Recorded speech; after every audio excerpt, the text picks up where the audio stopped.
Thank you. Just a reminder again that we are live streaming this.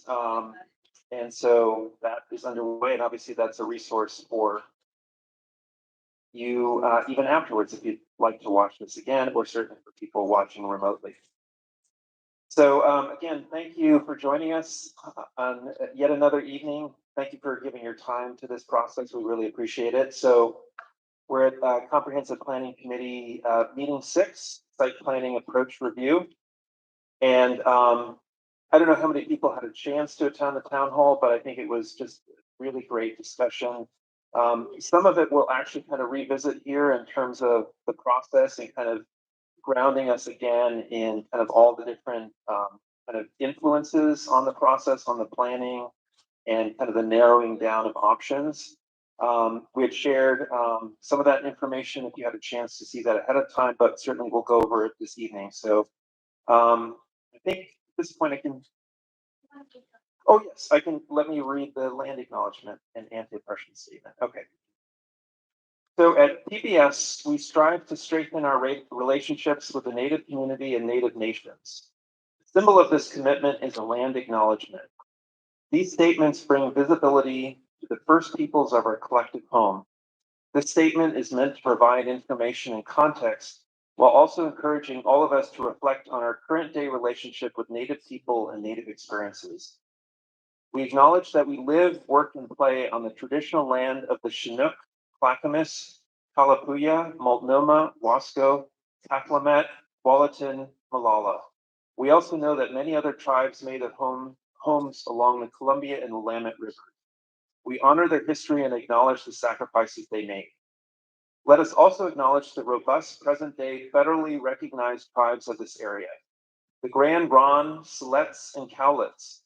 In addition, I would like to acknowledge the Chinook Nation, who has been seeking federal recognition for many years. The urban Indian community is labor built the vast wealth of this country. These two communities and the atrocities committed against them are intrinsically intertwined due to our existence within a white supremacist world.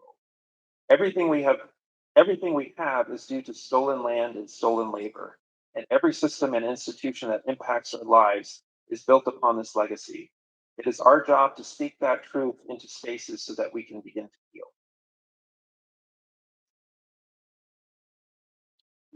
Great. Hand it off to Jeannie from the board team. Thanks, Steve. Thanks for everybody for being here. I know we switched places. Hopefully this gives you a little bit more room to breathe and get some fresh air, which hopefully you're not too cold. So tonight we have CPC 6. We are splitting sort of the 2 hours that we have together into two sections. The first part, we are going to focus on just talking through the process so far and kind of a look ahead. A lot has happened since CPC 5, so we want to share what those things are. And then the second half, the next 60 minutes, we're hoping to really dive into the options. We are bringing back two in variations of developing them since we last saw you, and so we want to share that with you and then also have a discussion about them. So we're not asking for a decision today by any means, but just really hoping to have a fruitful discussion about the options. Any questions before I move on? Okay. So we have been working together since May. We're at the end of our process as a CPC 6. There is one more in 2 weeks, which wraps this process up. It's gone by really fast, we know, and just wanted to remind folks, I showed this graphic in the beginning of our process that some of you might have remembered, but really, design is problem solving, right? At the beginning of problem solving, you ask a lot of questions. So really we're, in that state at the very beginning, and we continue to narrow down as we answer those questions, as the parameters kind of come in and gives us clarity. So we're kind of at this moment in time where we're getting to the end where we're looking for a recommendation and talking about that. So again, not asking for that recommendation today per se, but we're kind of working towards that today. For those of you who were here, hopefully, you remember CPC 5 only a month ago, but a lot has happened since then. And this graphic is really trying to capture, our current process, but also look forward to the next one and what's happening in between them, because the design team um, have been very busy between meetings and working both on engagement efforts. So all the things in pink at the top are all of, and this is not the whole list. These are kind of key things that has happened. Ton of engagement activity that co-locate and uh, the design organizers have been working on and reaching out to folks. So lots of activity has happened. Hopefully some of you have been to some of those as well, including a design workshop that was hosted in this space a couple of weeks ago on Saturday. And I think we saw some of you here for that. And then there's an event tonight as well. So that is continuing to happen. And then besides that, there are also other meetings that are happening. And I'll go into some of these in more detail, but this is just a frame that, in yellow, there are all the options that we shared at CPC5 also went to leadership staff. There was a staff meeting recently as well. So all of the stakeholders from Jefferson are also getting a look at these options, giving us feedback, as well as the district. So the overall district um, has also been looking at them and reviewing, giving us feedback. And on top of that, the city. We also, this building needs to go through a permitting process. So there's planning and zoning requirements that we're all need to meet. So we've been busy talking to the city and applying on that and getting some feedback around that as well. So this really, what I want to do in the first hour, basically, is to share all of those things with you. We want to come back and share with you what we've heard from all this engagement. Kareem or Brian is going to help do that from co-locate.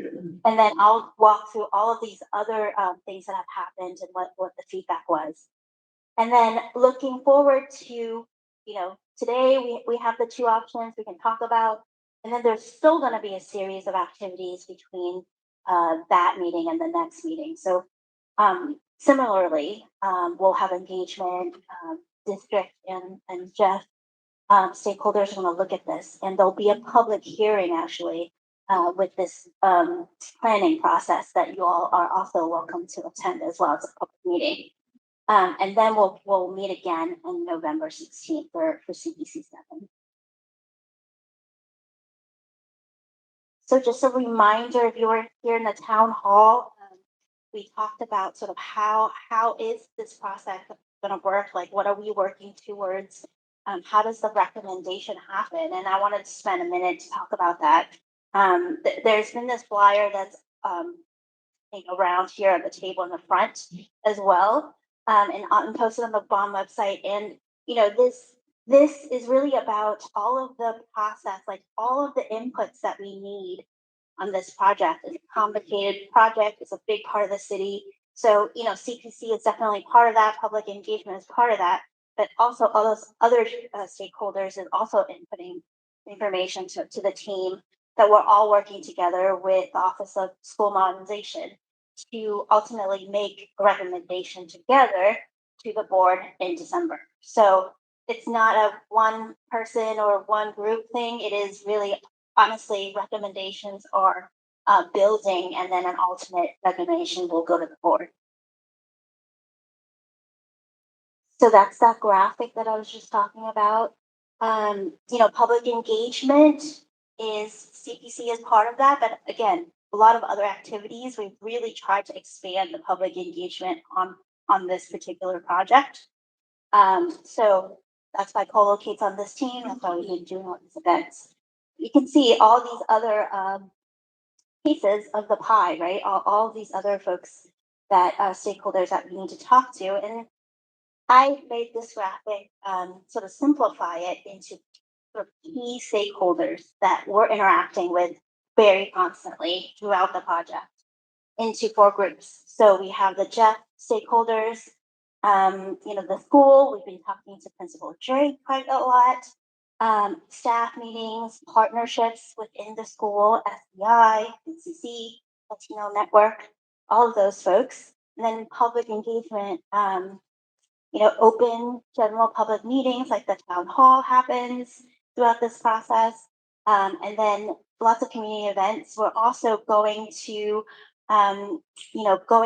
different family events to reach feeder schools and parents and families as well. And then recently we have done in the last couple of weeks student engagement as well. I don't know if people realize that was happening, but Jackie, who has been hosting with co-locate, and I've been attending some of them, having classes, leadership class and other events.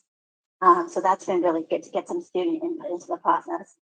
And then PPS stakeholders. There is the school modernization, which you're all familiar with, but there's also district leadership that we're reviewing all these options with and getting feedback, as well as the bond committee and all of the sort of other steering committee process within PPS. And we have talked about previously all the policies and things that we're kind of working with within that. And then the last piece is a very important one. We have not talked about it quite a lot. We've kind of, mentioned the land use a few times, but that is a very important part of the process. This site is designated, has a historic sort of uh, landmarks is involved in this process. So there's some zoning requirements and some land use requirements that puts us into a specific process within the city. So that I want to clarify sort of what has happened since we last saw you. So we took the 4 options and we shared that with the city. We actually, you probably have seen some of the signs posted on the site. There's a public meeting process with that. And we've been meeting with the consultants, and what we've done is request a design advice meeting with the city to understand better from them how they interpret things and what we need to do to have approval, because we need land use approval in order to get a building permit. So this is a long process. I'm not going to get into too much detail about it, but that's kind of starting in earnest, getting that going. And Becca's been working really hard on that on our team. So you might see these signs. There is a public hearing November 14th. Anyone's welcome to go. And if you need some more information of that, we can share that with you. And there are 2 pathways to how this happens. And there's 2 types of reviews. So if the building, this project, takes the route of a replacement, so all new or mostly new building, it will go into a type 3 process, which might not mean much to you guys, but it is a much lengthier process and also involves a hearing with the Historic Landmarks Commission. So, and then if it is a renovation, it is what is called a type 2 review process, which is the staff reviewing. So it won't be public hearings required for that, other than, actually, is that true, Becca? Yeah, unless there's a appeal, it would be staff reviewing and making sure that it aligns with the guidelines of the school or of the city. And in early sort of discussion with them, the city staff is strongly encouraging retaining the 1909 building. And if because they're a public process, you can appeal, and if appeal occurs, it would delay the project. So that's something to understand and note as well. It is part of our sort of feeding into how we look at the schedule and all of that that's related to this whole project.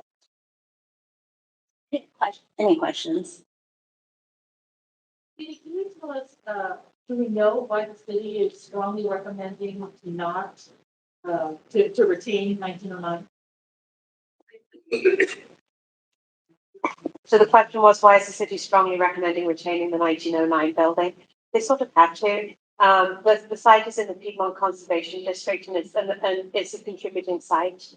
And so they've done a lot of sort of research and trying to understand what is it that's contributing. And it is the conglomeration of buildings and the history of the site. But because the 1909 building is sort of the heart and soul of the school, they're identifying that one, which is also identified in the inventory that the school district did a few years back, as sort of the one that really matters. Yeah. Thank you. You're welcome.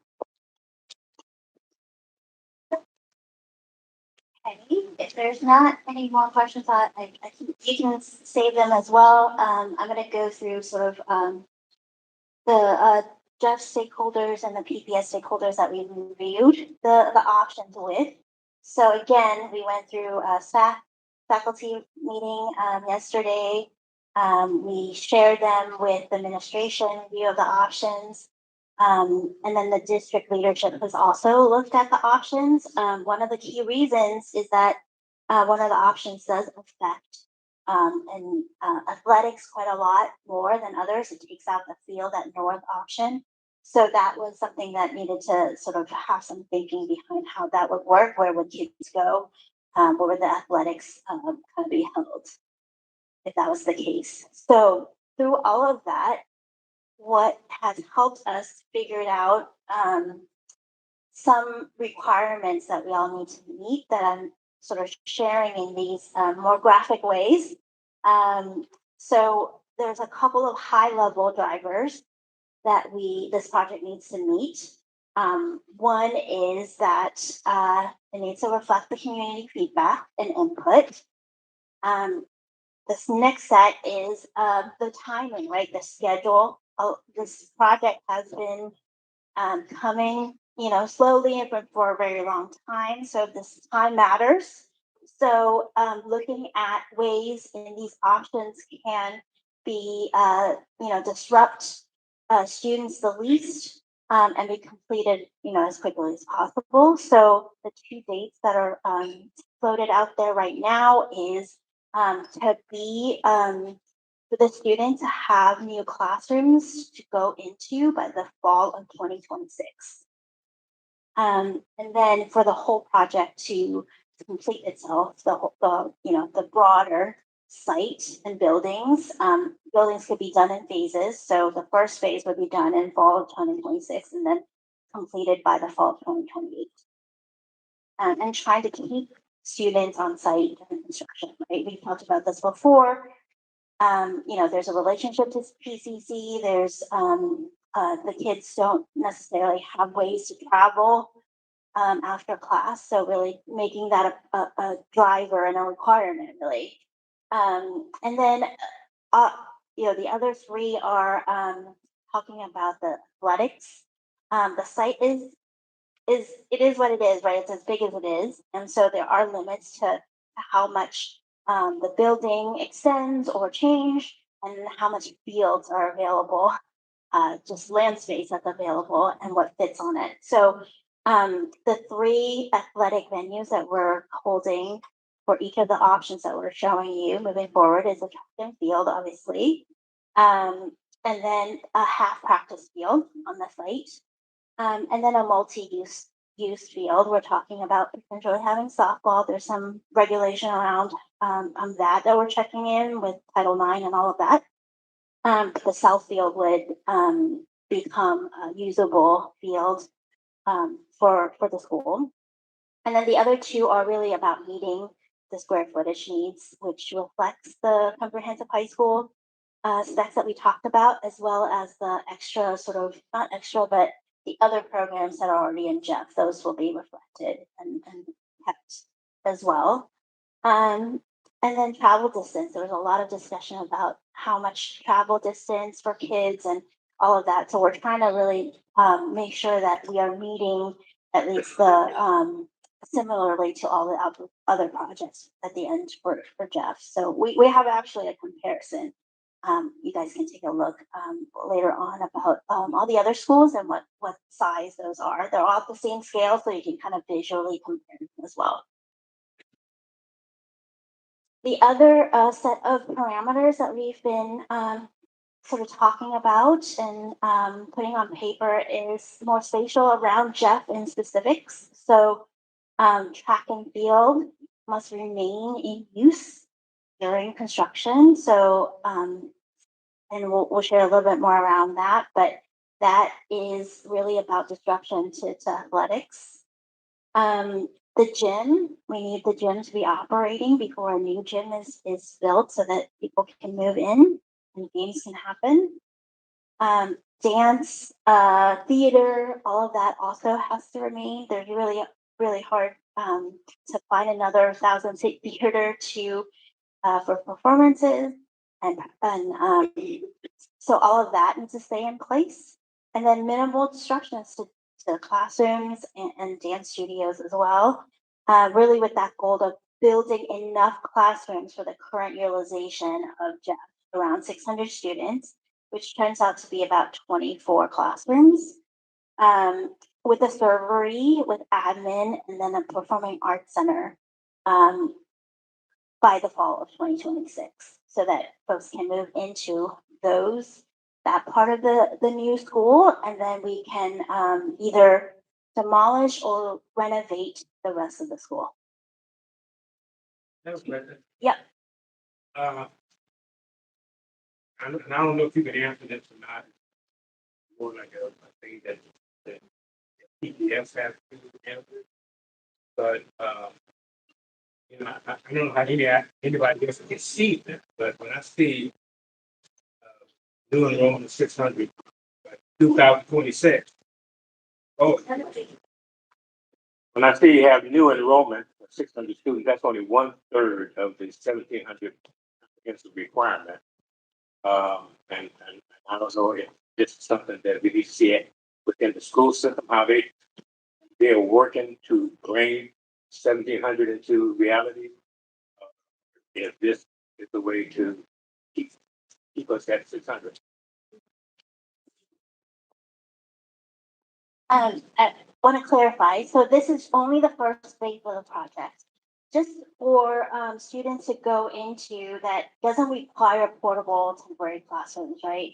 I mean, that has definitely been on the table and it's not taken off of the table by any means, but we're, talking to students, about moving into portables is not ideal. So if there's a way for us to phase the project in which there is enough space for at least the 600 students to go, then that would help uh, turn that into just phase one. And then phase two would build more classrooms to incorporate the whole 1,700 students. Does that answer your question, Richard?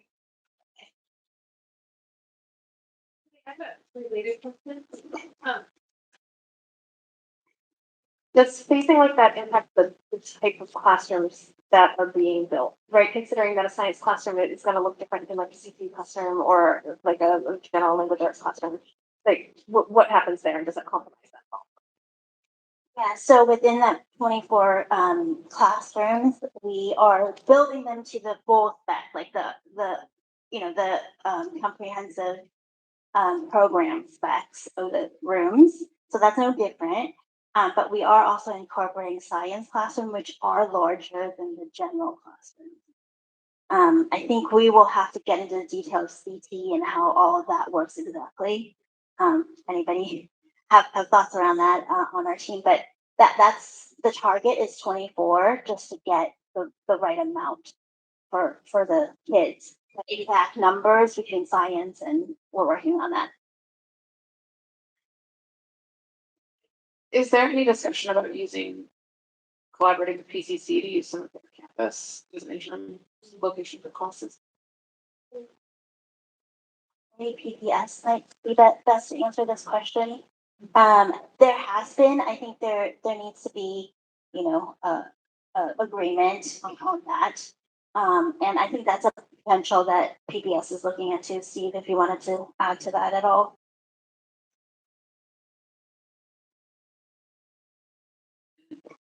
Yes, thank you. Yeah, we don't have really the specifics yet of that, but it's being explored. And I think even Rick, we're here, he could tell you there's kind of ongoing discussions about kind of the relationship with PCC. And there's, I think there would have to be further discussions like at the district level about, the ability to kind of have some flexible use of, space at PCC.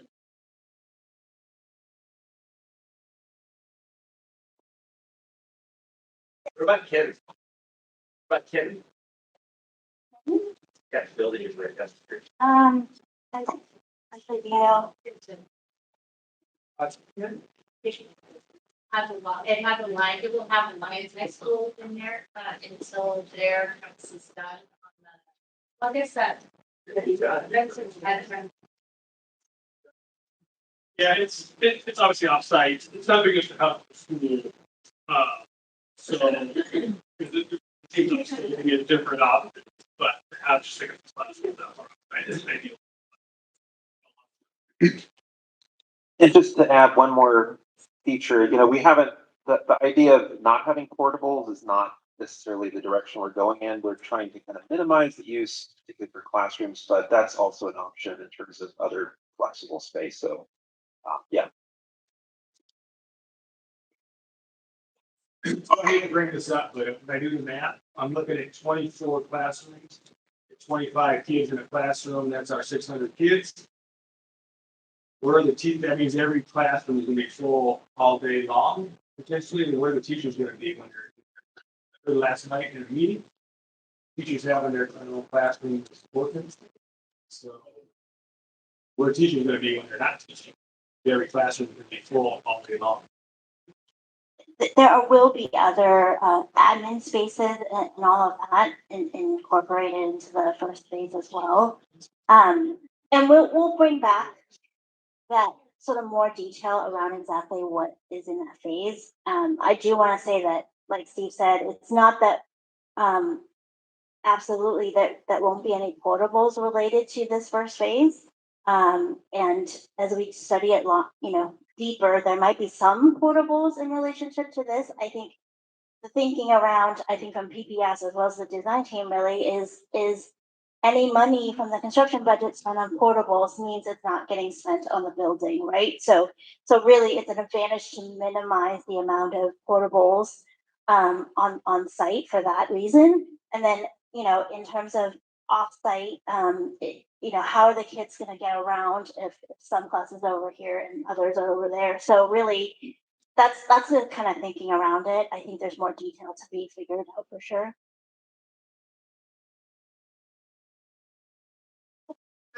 Just thinking, have you guys thought through, if it is will be in proximity to the school, when you're tearing it down, the pesticides and things like that, chemical repercussions of it that might have with students? Have you guys thought through that? Yeah, so that will definitely keep the construction away from students. And there is a very specific requirement for all of how those materials are dealt with. The construction team will take on all of that. It will be clearly separated and safe for students. So we can go into more detail as that goes on, but yeah, no, it's required. Okay, keep going. So some of you might have heard this, maybe at the staff meeting yesterday, maybe you, or otherwise. I think Steve also sent out an email about this.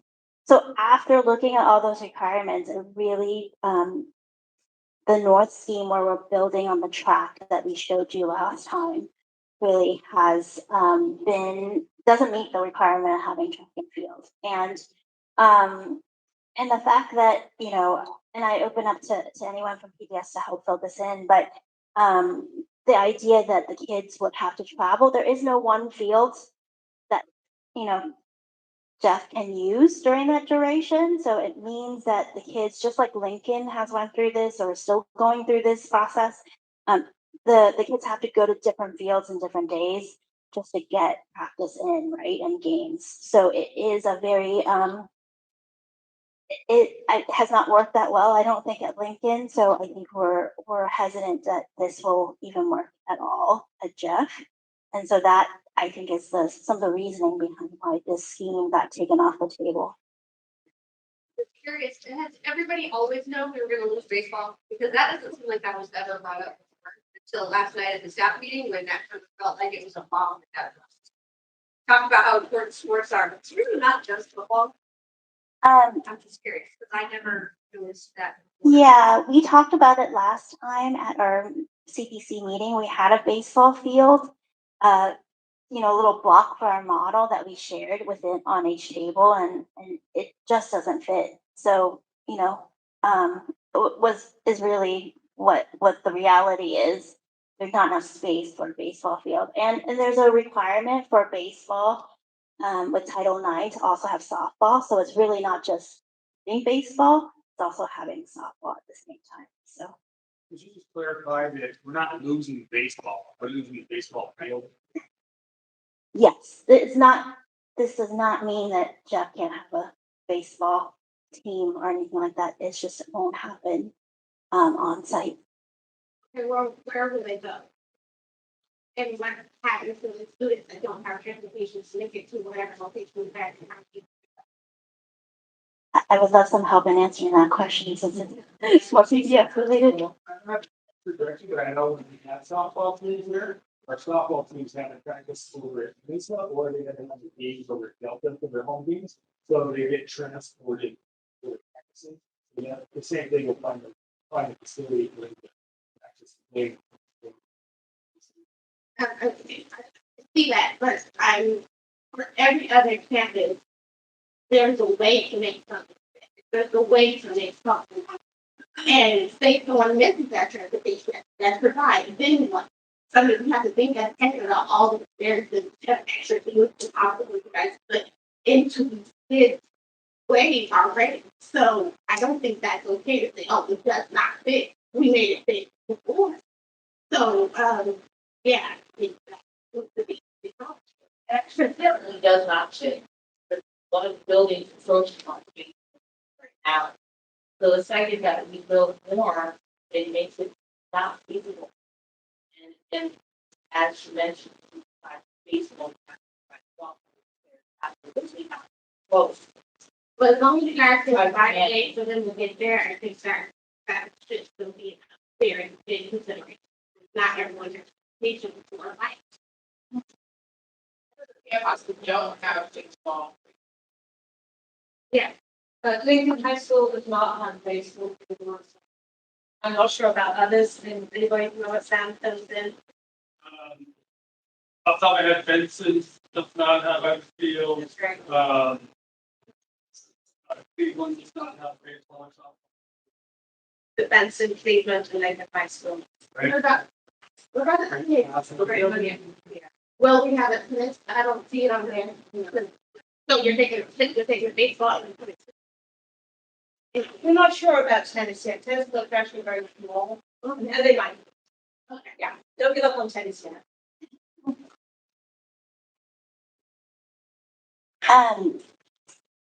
But the feedback that we did get about North and what people did like about North were captured here is, street presence for the performing arts. We heard that was something that people really resonated with people. So we're trying to carry this feedback onto other options as we look at them.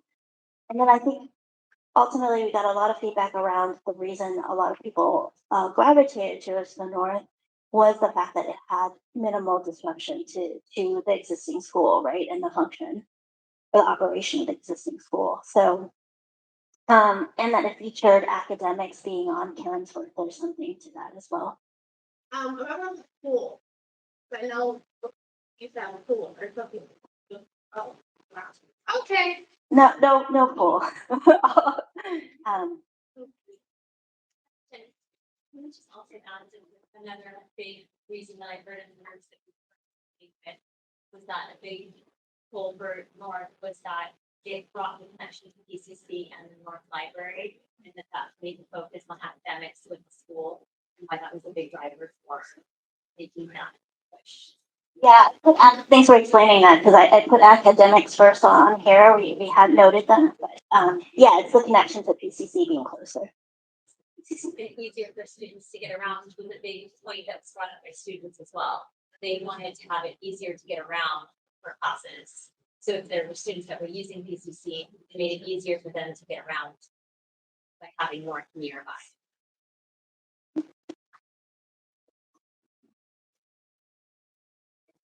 I don't think this is a question, but you can answer, Jeannie, so I'll look to our friends at PPS. I have asked several times, and I think it's really important at this point in the process for us to be super clear about decision-making. I realize we're making recommendations, but I don't understand how decisions are being made I don't understand the process by which we are making those decisions. I don't understand the role of the committee in making those decisions. I'm not arguing to put North back or not North back or any of those kinds of things. I'm worried about process right now. And in addition, there's so much information that we don't have as the committee from the process that co-locate is doing. And I don't know how it is that I'll speak for myself. I don't feel comfortable making choices now. So we had 4 options and now we have 3, but now we have 4 again. And we're supposed to get to 2 tonight, if I understood from the town hall. Well, the 2, so somehow 2 are here. I just need to understand what the process is, how this is working, and how are we gonna get the benefit of all of the fantastic community engagement information that co-locate is working so hard. So I'm super glad teachers and faculty got to hear and talk about that. I'm super interested in the co-locate. I don't feel like as a committee, we are prepped in any way to make a decision. And if the reality is the committee's not making any decisions, I'd rather, decision for a recommendation, I get it, school board makes the final decision. And if we don't, I'd rather be told that right now. It's just completely unclear to me. And if I've missed something, I apologize. I've been trying to track this and it's unclear. So I think it's Steve, unfortunately. I know your face, I know your name. Yeah, so we had sorry, I'll stand up. We had a great conversation during the town hall meeting where, and I think it was a little bit reflected in that diagram of kind of showing the kind of community input and sort of the other inputs as well. And there's no question that it's not a linear process. And I think we've been learning as we've been going. We've been learning from the city what's important. We've been learning from CDOs through the co-locate process. And you're going to hear a lot more this evening, so I can't really speak to that piece. But I think it's partly the element of us beginning with kind of a bit of we had the CMPC process, but we wanted to kind of start from the standpoint of all assumptions, all sort of input was fair game. We wanted to kind of really kind of re-engage in a much deeper way. So I think the process has really been multifaceted. The CPC has played a role. CDOs, the surveys that we put out has really gathered a lot of that input. And so part of what we're going to be able to talk to is kind of what the feedback has been about from the 4 to the 3 to the 2, how we're starting to narrow down. So I think we've talked about that this evening. We're not going to be really asking for, a recommendation, if we're going to call it that. But I think the idea is we're just trying to continue to gather input with, I think to put it in perspective, the CPC, yes, you don't see everything because you probably have to quit your job and work with us to see everything that we see, because it's a lot, but we're trying to kind of give you the position, almost put you in our seats when you're at these meetings to kind of understand all the different factors. And based on that input, or based on what we're telling you, kind of give your input. And your input, because it's so well informed by probably much more than your average community member would know, has a lot of weight. I mean, we identify CPC members as a group. Your input is critical. But again, it is one piece of the community input. The community itself, through surveys, through deep CDO and co-locate engagement, also has an impact. So I'm sorry I can't give a super satisfactory answer, but it's in some ways it's based on the complexity of the process. But we hope that, again, seeing as we kind of proceed with this presentation, you'll learn more and you'll start to kind of get an idea of maybe how that will inform your input and your recommendation. I do want to say, Mary, that that's kind of why how we schedule, what we're sharing today is to help bring you guys along to all the things that have happened since we last met and what are the decisions behind them, right? So in shortly, we are going to share with you co-locate's findings in the months of work that they've been doing. So just hold on tight to some of that. And again, we're hoping to give you this information, and there's so much that we just too much to tell in an hour or 2 hours. But hoping to get some of that so that you guys are more informed as possible. And we're happy to share more if you want to dig into more detail as well. Okay, quickly, I don't know if you guys have talked about price transparency when it comes to, how much each school got. I know Jeff always is the short end of the stick. So, buildings up, there's no space. Buildings up is always, it should be an option. But still, like, when it comes to how much we're getting, are we getting less than other schools? That we're not getting as much as like those want, or is it self-help? So I just want to know that, what's the numbers? Have you guys been transparent with the numbers for each school? Or, and if not, can you see those numbers so we can understand why we have to cut out this, that, and other things? So that we're able to, if it's capital, that is to be another discussion. Do you want to touch on the overall bond budget across schools? Yes, that's a very good question. So yes, fortunately, there's been just several cycles of bond program and actually a bond accountability committee that really tracks kind of the costs that are put into all of these projects. So in this case, we're in the 2020 bond. So in that case, we actually master plan both Jefferson, Cleveland, and Ida B. Wells. And the cost estimates that were developed for all three projects were based on the historic costs from the most recent projects like Lincoln and McDaniel. So all of those costs were input into, in this case, Jefferson, and the total project cost for Jefferson is $311 million. And that's reflective of the exact same education specifications, the exact same standards and design requirements and city requirements, and actually adds even more in terms of sustainability than we've ever done before. So I think the constraints that we're talking about are more physical site constraints than anything else. They're not actual cost constraints. They're just the limits. Every site just has constraints. Cleveland is another example. You have 3 different parcels.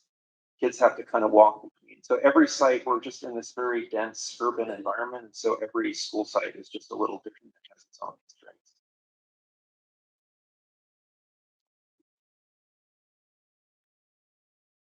Any other?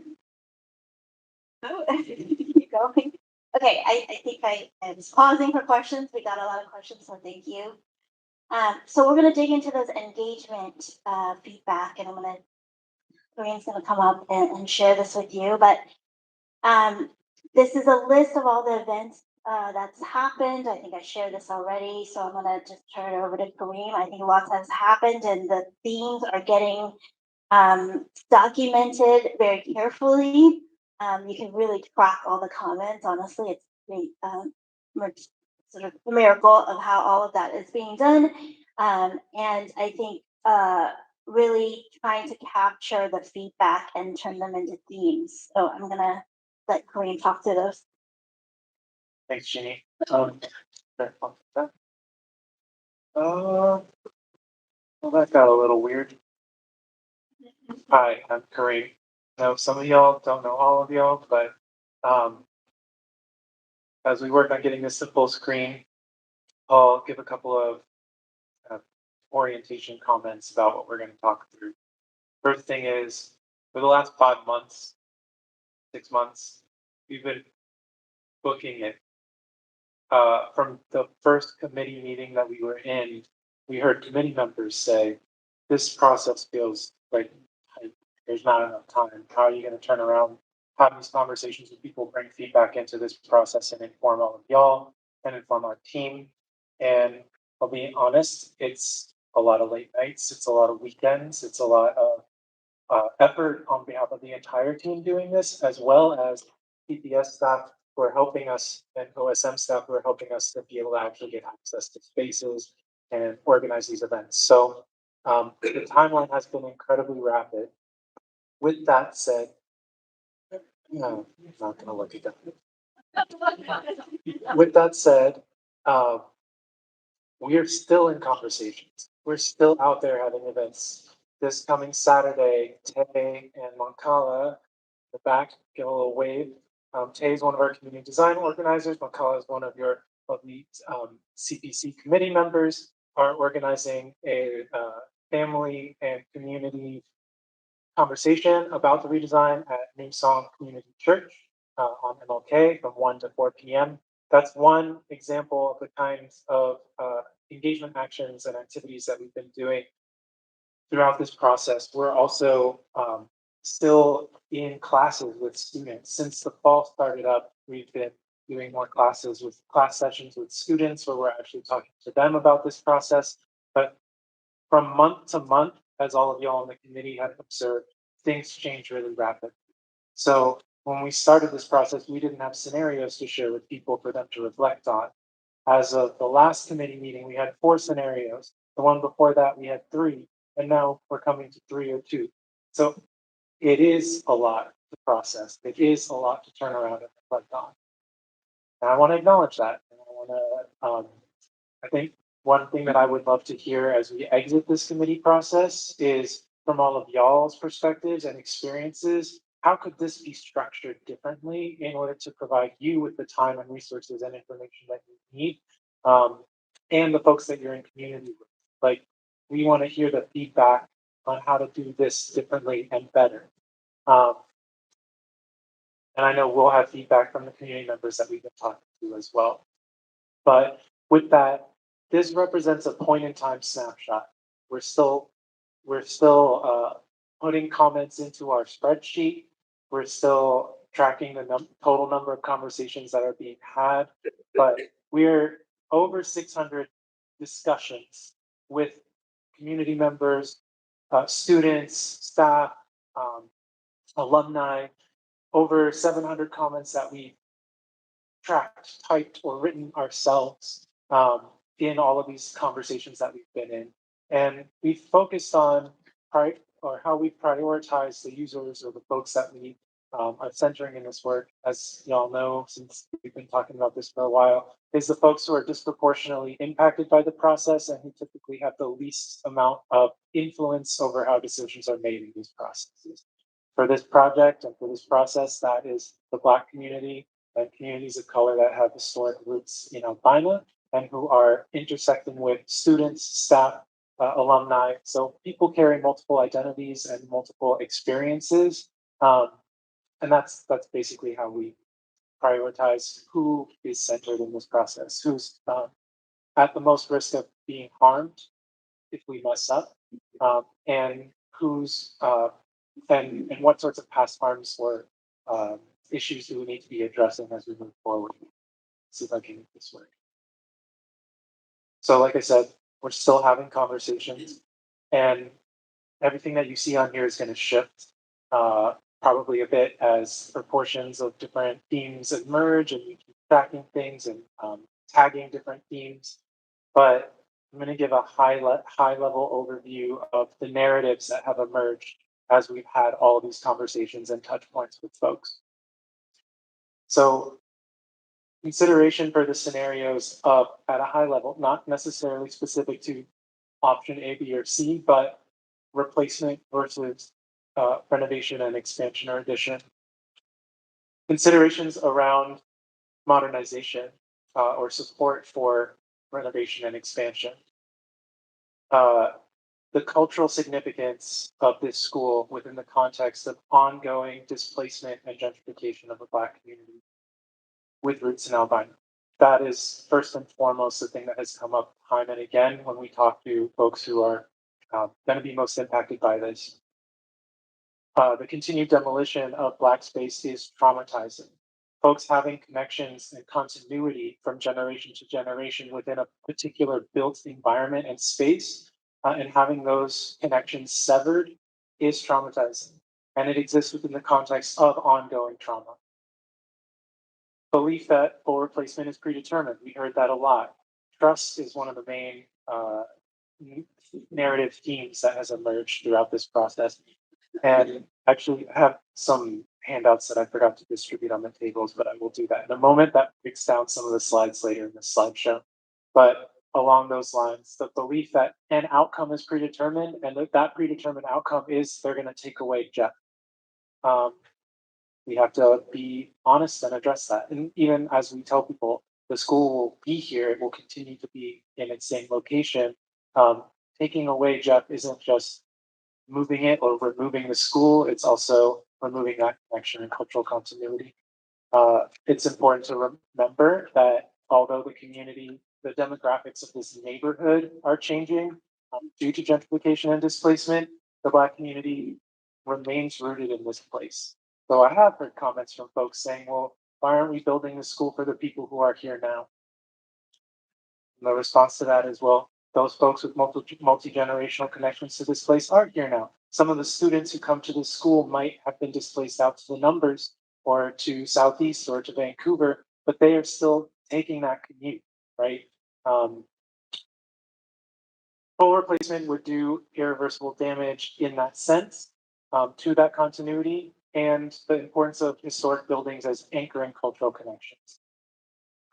Early on in this process, before we had really spoken a lot to students, we were seeing more of a generational gap where elders and alumni who graduated from here, 60s, 70s, 80s, particularly, were really adamant about the content. And again, I'm not saying there's unanimity in any community or in any set of folks, but overall, the prevailing narrative was something of Jeff's historic structures need to remain. And we hadn't spoken with enough students to really get a broad sense of what they were perceiving on that, but we heard um, more less concern about loss from younger students or folks who are in younger generations. As we've been in classes over the last week, though, I've actually been surprised to hear a lot more support and advocacy for maintaining historical elements of the school, whether that's a full building retention or just making sure that we're incorporating pieces that tell the stories of the histories of Jeff and its communities moving forward in the redesign. But those are the big narratives around support for modernization. In terms of support for replacement, these are the big things that we've heard.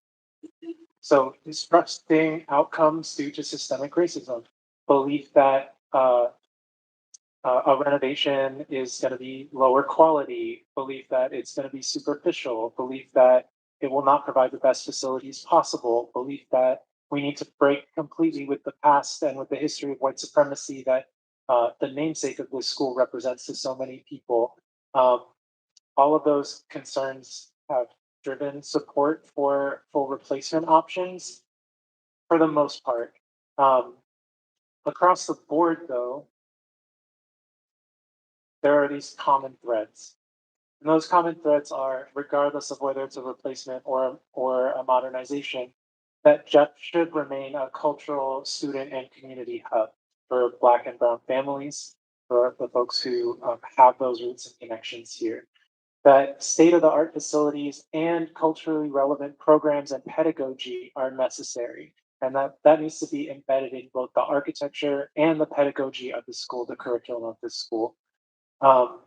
That present and future health and safety concerns need to be addressed throughout the life cycle of this process, from today to completion. We've had a lot of folks talk about not being able to drink the water from the water fixtures, concerns about asbestos in the building, concerns about other hazardous materials that might exist in old buildings, or tiles falling off the ceilings or holes in the walls. All of those things that people are saying affect their day-to-day lived experience. Heating and cooling, temperatures not being easily controlled or adjustable. How do we address those? Can we address those in the span of this process before new construction begins, and making sure that it is fully addressed in the future? One of the top things that students talk about in every conversation is we need AC, we need heating, and we want less stairs. Covered outdoor gathering for students and community, feeling like the outdoor spaces of the school, while athletics is clearly central, there's a lot of space that is not utilized to its full potential, and that doesn't make it a welcoming environment. We've actually heard from community members that said they fought to take down chain link fencing and razor wire or barbed wire that existed on the site that was preventing people from accessing it. That this should be a space for community members to access if they want to walk the track, if they want to come to an event, if they want to use facilities like the host events in the theater. It's going to be big and beautiful, right? That as long as that everyone is respecting the space, that access needs to be provided. A desire to revitalize historic programs and increase economic opportunities through other programs, vocational training and CTE programs. So someone in the town hall earlier this evening brought up the automotive program that used to exist here. That's something we've heard a lot, actually. That is one of those historic programs that folks have advocated for. And what does that look like for the 21st century to make it relevant for students? Just anecdotally, from my own personal knowledge, Portland and Vancouver are one of the hubs regionally for electric vehicle for electrification of the grid and of vehicles and heavy industry. So there's absolutely opportunity there as a career pathway. But how are we thinking about it and building on that legacy? Similarly, media production, the TV studio. Mr. Edwards is back in the building. One of the folks who's been cited time and again as an inspiration and someone who was a teacher who had a profound impact on students' experiences here for many generations, is doing a program with students again. And although the TV studio itself is not currently in heavy use, there's a lot of love for that space and for that program and for the ability for students to be able to tell their own stories and take advantage of the media infrastructure and technology that exists today to broadcast more broadly so that the community tells its own stories and doesn't have those stories imposed upon it from outside perspectives. And then the last piece, and I am going at a high level, but we will be putting out a really detailed report at the end of this process that everyone will get a chance to review. It's listed as less stairs, new elevators, simpler layout, more daylight, because that's sort of representative of the main comment that initiates that conversation. But for the student experience in particular, this building is hard to find your way around. That's from a wayfinding perspective. There's not a lot of signs that tell you where you're going. There's not a lot of, there's so many back rooms and little, I'm seeing steps in the back. There's so many back rooms and little hallways. And for the students who live in this space day in and day out, when they're looking for a space to just be, just sit, just get out of the class and be quiet and work on homework, they have to sit in a hallway or a stairwell that they're not allowed to sit in and be in for a long period of time. And then that puts a burden on staff, on teachers, on SEI coordinators to then have to push people along. Like, I'm sorry, but you can't stay here. And if you don't have a classroom with a teacher that you have a close relationship with, sit in, then what are you going to do? So making the space easier to navigate, feel more welcoming for people to actually sit and settle, and elevators. That's been a big thing. Elevators that students can use from an accessibility perspective as well. So that's a high level, and moving into a little bit more detail. Every comment that we gather, every comment that we write down, every conversation that we have, we are looking for themes, looking for what is this touching on, what and how does that aggregate into these larger narratives. So who's most impacted by the project, who's most vulnerable in this process, what are the prevailing concerns, what are the existing considerations around how the space operates, questions and concerns about the project and potential opportunities. All of that flows into these narratives. And for this project, the narratives that have emerged very broad are trust, identity, culture, and belonging, safety, access, flexibility, change, resources, delight, and embracing the outdoors. That's how we're phrasing them at this time in order to sort of summarize them. I am going to read these definitions, but what I'm not going to do is read everything that's on each breakdown because that's what the handouts do. So y'all can take a look at that and kind of dig into it a little bit more. But for trust, this is really about recognizing the ways that BIPOC communities have been impacted by systemic racism and oppression in the city and in the school district. And how that has manifested within district policies, procedures, and spaces over generations. There's a reason why we go out and we try to talk to people and they say, I don't really want to talk to you about this project. I don't really want to come to a town hall. I don't really want to participate in this process because I've experienced direct harm from this system. We can't heal that in 6 months, But we can use these processes to attempt to heal those things. But first, we have to acknowledge why people are telling us that they don't trust the process and that harm has been done. Maybe continues. Identity, culture, and belonging is really about highlighting this space as a cultural institution for Black and Brown communities, and the need to make it a welcoming and resourceful and empowering space for everyone who uses this space. So that's teachers, that's students, that's admin, that's stakeholders, that's alumni, that's anyone who comes to a community event. Safety, security, there's a distinction there, and sometimes we conflate those terms, but safety is really about reducing incidents of physical and emotional harm, as well as like public health concerns, COVID being one of those. Security is, as we define it, particularly focused on visibility, access, and control, with an emphasis on public safety professionals and staff and how they're playing a role in that. So how do we keep the space secure? And how do we keep people feeling and living in safety when they're in the space? Access touches on accessibility from an ADA perspective, disability perspective. It also looks at inclusive design for universal access. We're thinking about neurodiversity, we're thinking about gender accessibility and diversity, financial and economic standing, wayfinding, how people actually access the spaces.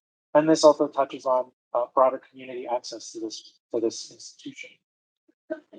Flexibility and change.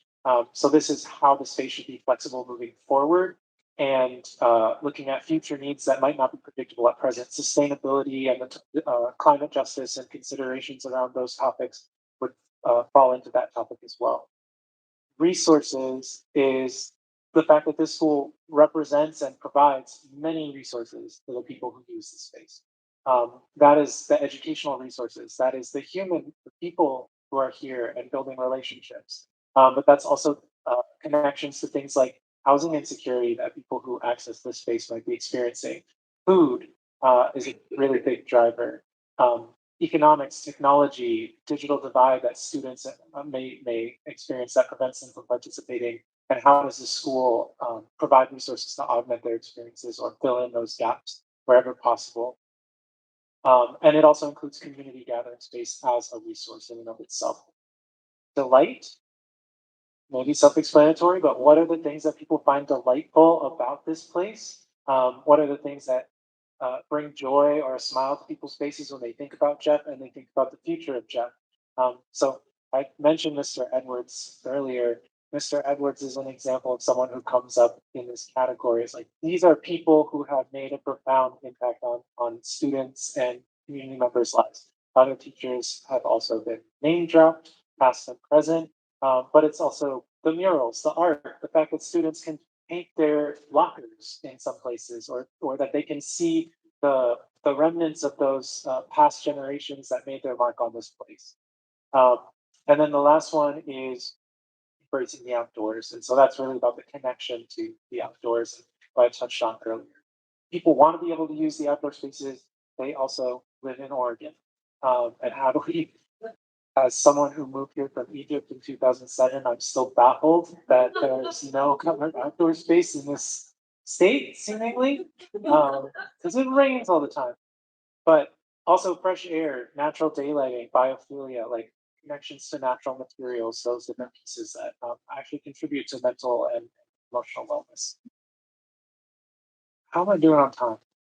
Well, we started late, so I do want to remind everyone's time, so maybe just share we don't have to. I don't have time to flip through all of these, but this breaks down each narrative into how we're sort of seeing component themes within those narratives.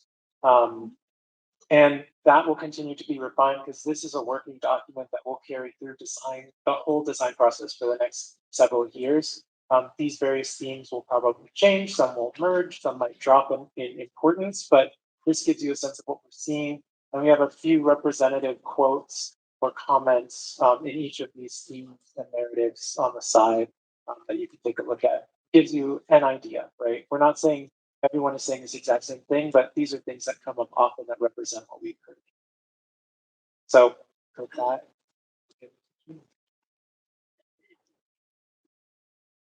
Okay, I do want to make sure that we're running out of time, and I don't know if people can stay a little longer, since we started a little bit late.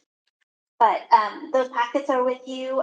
We also have had that poll, that was just shared at town hall. So I think this is again a quick snapshot. But right now it's tracking sort of retain 1909 has been on the top of that list. Here's some of the quotes that I'm just going to skip for the interest of time. Really reflecting the themes that Kareem shared and from the broader engagement as well. So this was shared at the design workshop as well as other events, and the students have also been filling up that poll. So you guys know. Out of all of this, where we are now, I think from the input, I think people reaction to 1928 and 1909 scheme has been on the bottom, mostly because that the 1920 gym is really smack in the middle of everything, making it kind of difficult to work around it. So I think the feedback is that as long as that we honor the history of it and we purpose it, that people felt okay about letting the 1928 go. And to touch on that a little bit, and what Kareem was saying earlier about what he's hearing from the broader community is that there's a lot of history here. There's a lot of great, amazing painted lockers and artifacts from this school that we want to figure out a way to create a storytelling in the new building in one way or another. And so that is on our mind. That is what we're hearing. I just wanted to make that sort of really clear. We don't know exactly what that is right now because we're too early in the process, but that is part of our thinking moving forward. And this is just, some pretty pictures about how some of them are actual projects that we've worked on, but ways in which to use a brick or to capture history in different ways. So I'll leave it at that. We're hoping to kind of talk through what we did bring in terms of design options with all of you next and as quickly as I possibly can to get you guys home in time. So what we took from CPC 5 specifically from the feedback that we've gotten with you is that the street presence for the theater performing arts was a good thing and wanting more of that. Schemes that sort of lines up along commercial last time, kind of, is there a way to break that down? If it's a very long wall, street wall, how can we make that better? Daylight connection, outdoors, that's definitely, courtyard came about in many of the comments. Having a clear front door, that's been a topic from the very beginning. Repurposed artifacts, as I just mentioned, not just from the gym, but throughout the building. Making this place academic centered and student centered, not just athletic center or performing arts centered. Travel distance, mentioned that already. Really conveying the history again. That's been just an overwhelming theme, I think. Mid-Rock crossing. A lot of people like the schemes where we have a crossing across the site connecting east to west of the neighborhoods. And then minimizing disruption to class, right? And athletics and performing arts. That really goes back to what I shared earlier, that we're trying to really minimize that as we rethink the schemes. And more parking, that was also heard last time, for sure. So we are bringing back two schemes that are based on the Retain 1909 with an expansion. So this one, we got a lot of really good feedback and we worked quite a lot on this one. So I'm gonna walk through what that is. For Retain 1909, so that's be clear. And instead of kind of more linear just on commercial, we've created a courtyard to break up the scale. So this is an entry courtyard where you come in and into that space is the commons as well as a courtyard. So that reflecting that feedback that we've gotten about that, having a centralized space. And then a new gym that includes a main gym and auxiliary gym right on the west side of the site. And then here is a portion that includes classrooms and the performing arts. So you get that presence, the dance studios and some of the performing arts would have visibility along the street so that you can kind of see some of that activity. And then the phasing of that. So this scheme does meet all the requirements I shared earlier. So minimal disruption to all of the sections of kind of what I'm talking about, athletics, academics, performing arts, because track and field is staying in place.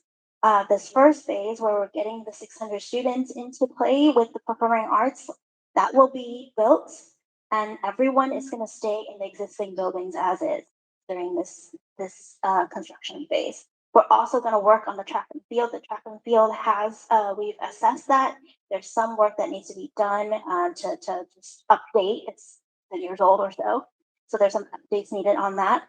That can be done over summer potentially. And then a grandstand and field house that will be added in this first phase.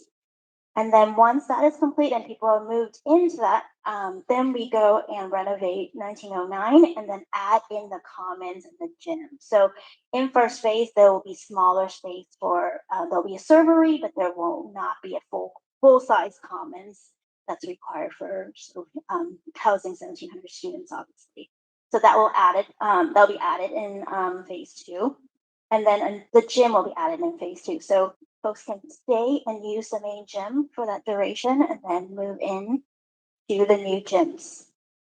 I have a question. Yeah. I'm not necessarily. But I just don't remember ever talking about the gym right there. Totally a bad idea. It makes it harder for teams and stuff to get to the football field, the games and stuff like that. But I don't. Well, that's sleeper. I don't recall. This is the idea we're bringing us. Is that right? I Oh. Okay. think this is an idea this is a new idea that we're proposing. And one of the reasons it is that we want to allow the gym and the 1909 building to be part of the athletics. So basically, because we're moving students into an academic wing that's here, we're really looking at repurposing the 1909 building with more than just classrooms, right? Initially, I talked about using 1909 and renovating it for mostly classrooms, but as we look at reshuffling all the program, what we are thinking about is that the ground floor of 1909, which is little daylight, is not great space, if you ask anyone, or at least students that we've talked to, we actually put some of the locker rooms, some of the things so that you can have a direct access. So you come out of the main gyms that are being proposed here. A lot of those things will be the downstairs of this space, and then you can come out to the field directly. So we understand that having the gym there is not the greatest idea, but I think there's a way around which we can connect the field to the gym.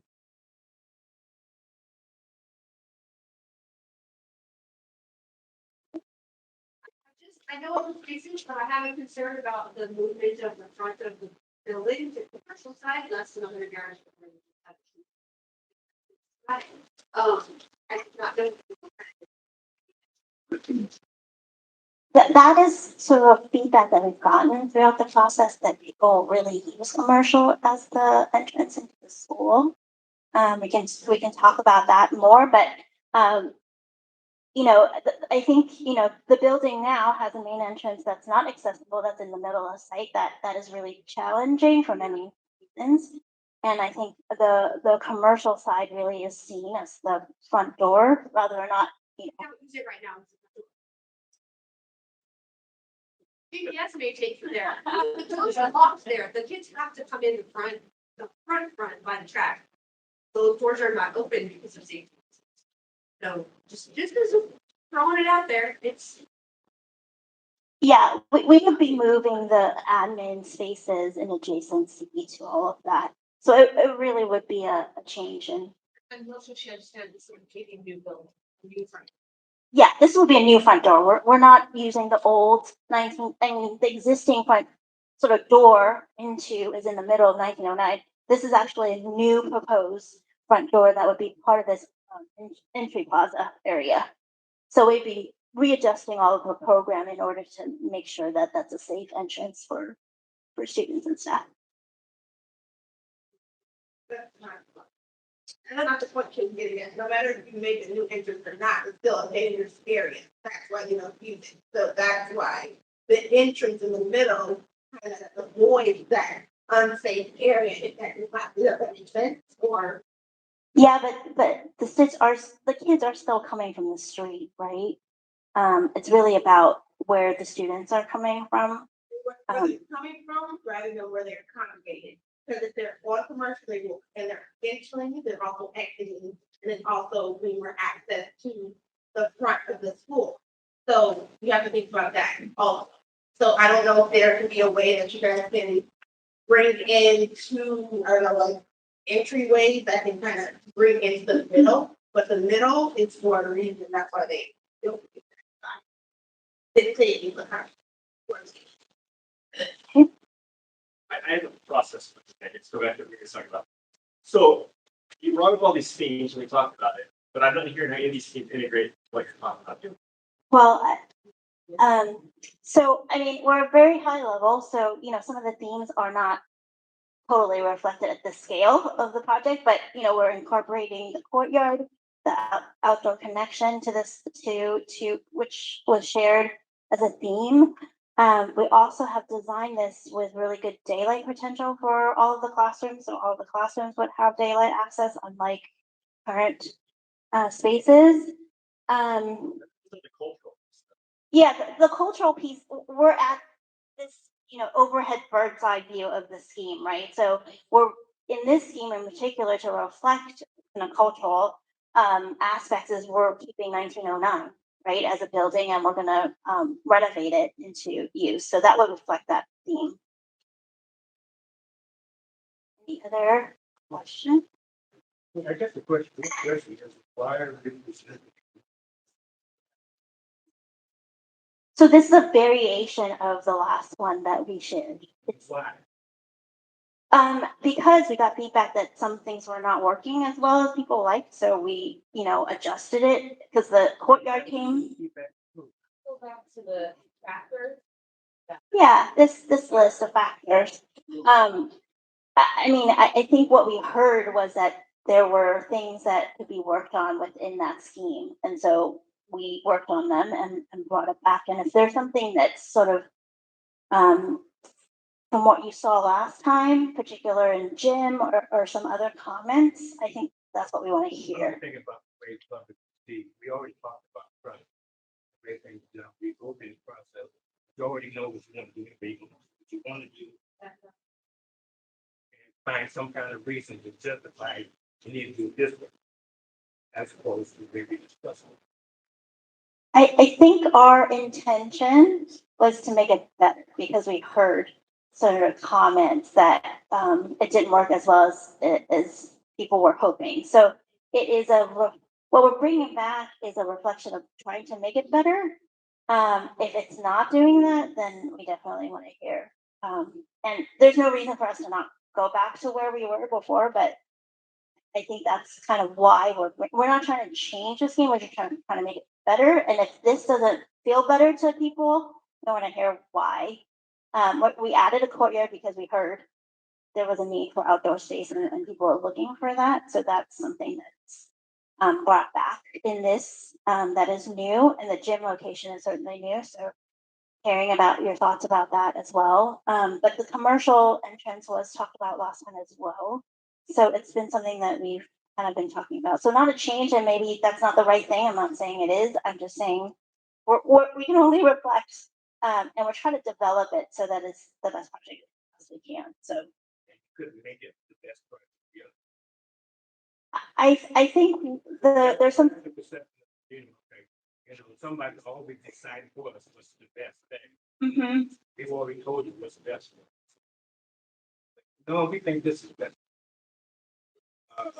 This one question that may help. This maybe is this still just one option of a couple of others on the table? No, this is a new option. It is a option in addition to a couple other things like Is it not saying the old 1909 option? Yeah. Yeah, so this is a development of the last option that we showed, which is 1909. It's the same option, we're renovating 1909. So at a big scale level, right, big picture, this option retains 1909 and builds an addition. So that's not different from last time. What's different is that the pieces have moved, right? Because we're trying to reflect some of the feedback we heard about the scheme. So that's kind of what this is. It was not meant to be a new scheme or anything like that. It's really a merging. Just wanted to, as I'm reflecting on our last meeting, remember? Yes. So at the last meeting where we had the models and then you went to all the stations and then at the end, there was a scribe and then they reflected back what was said about those pieces. That is what was then worked on. So those are the pieces that you're now seeing was feedback that the group collectively supplied. And so we're doing that again tonight. You're giving us feedback. We're writing it down. We will take it back, look at the schemes, and see how we can improve upon what we're showing you today. And then we'll show it to you again. And then in DD or SD, we'll do it again. And then in DD, we'll do it again. And then one day we'll be pencils down and we'll start construction. But the process will continue a dialogue about what it is you're looking for and needing and desiring to make it the best possible space we can for student staff.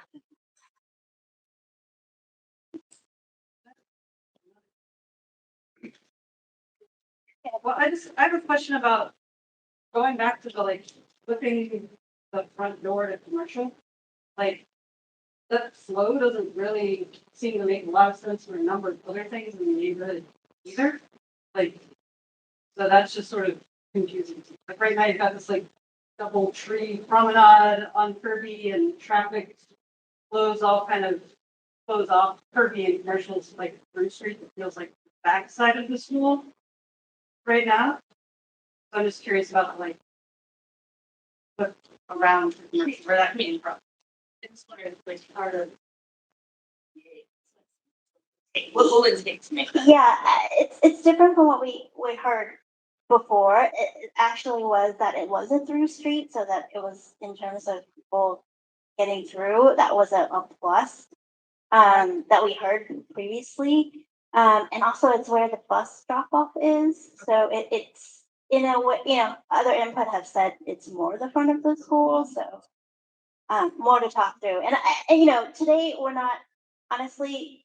If we scale back a little bit, we're not deciding the front door of the school today. We're not trying to kind of recommend where that is. What we are trying to decide and get feedback on is two things, really simple, is retaining 1909, is that important to people? Or building a more full replacement school. That's kind of where these two options really are different. Everything else we can work on, right? There was one more question here, but I wonder if we looked at the next, it was more of a comment that I was gonna put my colleague here on blast, but he just made a comment about if the staff parking lots on Kirby, it's naturally gonna become another entrance and kids are gonna come in and out because staff or whatever. So it's gonna get messy either way. So just that consideration, if you don't have the staff parking lot on the back, so it gets messy. Kids are gonna still try to come in and out on that street. So, and it's gonna become naturally a second entrance. I mean, there's likely to be more than one entrance to the school. McDaniel has an entrance on each, and they have an entrance that's on that other. That.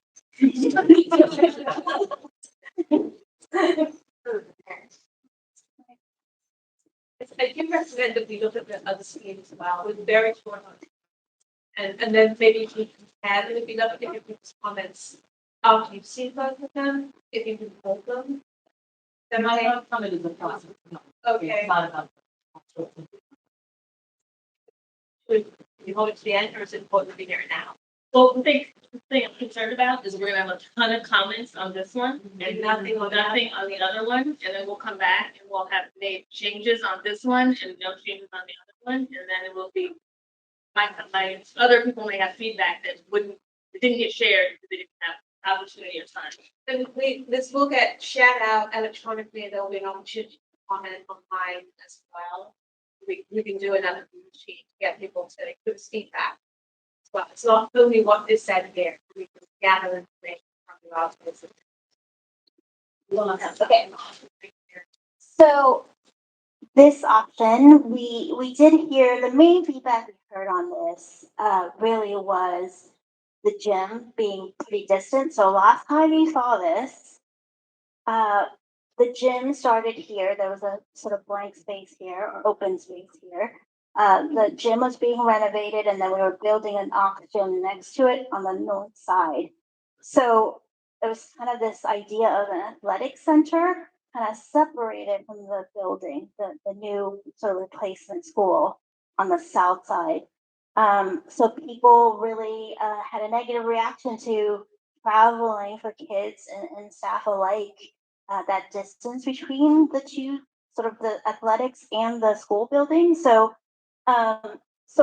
what we're bringing in trying to make it better was actually come up with a way in which we reserve or preserve the gym and actually renovate it into an auxiliary gym. It is quite small for a main gym. The sidelines are quite tight, but it makes a great auxiliary gym. So an idea was that it would be the auxiliary gym, and then we would build a bigger main gym to the south side of the existing gym, which put it all kind of more connected to the school. So this is the commons in this kind of light color here. And I thought was that there would be a covered pathway that really connects you right to the gyms. So that was again an effort to improve the scheme that you saw last time. That's really is the other change for people who just walk through the building itself. There is a 4-story academic wing on the south side along Alberta, housing majority of the classrooms and flexible and teaching spaces. Theater is here. There would have a connection to the commons for sort of, as a lobby and reception space. Performing arts would happen on the north side of the theater and around it. And then this piece is housing more of the science labs and classrooms there. So I'm just going to walk through this quickly. Again, it is pretty minimal in terms of disruption because we're building this in 2 phases. The first phase is a lot of the new building is going to get built, including the theater and all of the classrooms. So all of the classrooms in this one would get done in the first phase. And then doing the work around the track and field and the field house and bleachers. And then in phase 2, we're really coming in once everybody moves in. These buildings will be taken down, and then adding and finishing that gym space, and then also the north side of that main building. So pretty. Again, leaving all the activity to the existing building alone during construction. That really is what we have, and we were hoping to kind of have. We got some comments, but I would love to hear a little bit more comments about this or both schemes as well, just options and hearing the thoughts about the changes. I'm just concerned about parking because if you triple time for our school and we already are busting at the seams for our little parking lot, that little one across the street is not gonna pick up for the number of staff here. Yeah, so I I forgot. don't know where you put it, but I'm acknowledging that don't know, but we already have 50 staff plus other people that work in our building and we can't all fit in that lot. Yeah, we hear you on that. We are looking at this lot, but we also have been talking about adding some parking to the south lot. The other advantage of not building the Ox Gym north of 1964 or taking that whole area being available will let us build some parking underneath the grandstand as well. So there'll be some more parking here. We can share more exact development of that next time. We don't have that information right. I saw like a courtyard space in the last one you shared, and am I seeing one on this second one? No, there's not. There is actually that's not true. There and you know if you guys have time, there are models. You can see it more clearly. But there's an outdoor space here that's a little bit hard to see in that angle. The view. Do both designs guarantee that every classroom has a window? Like there's no Yes. interior spaces.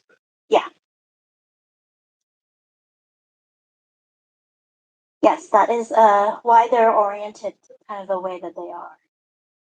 You don't? Yeah.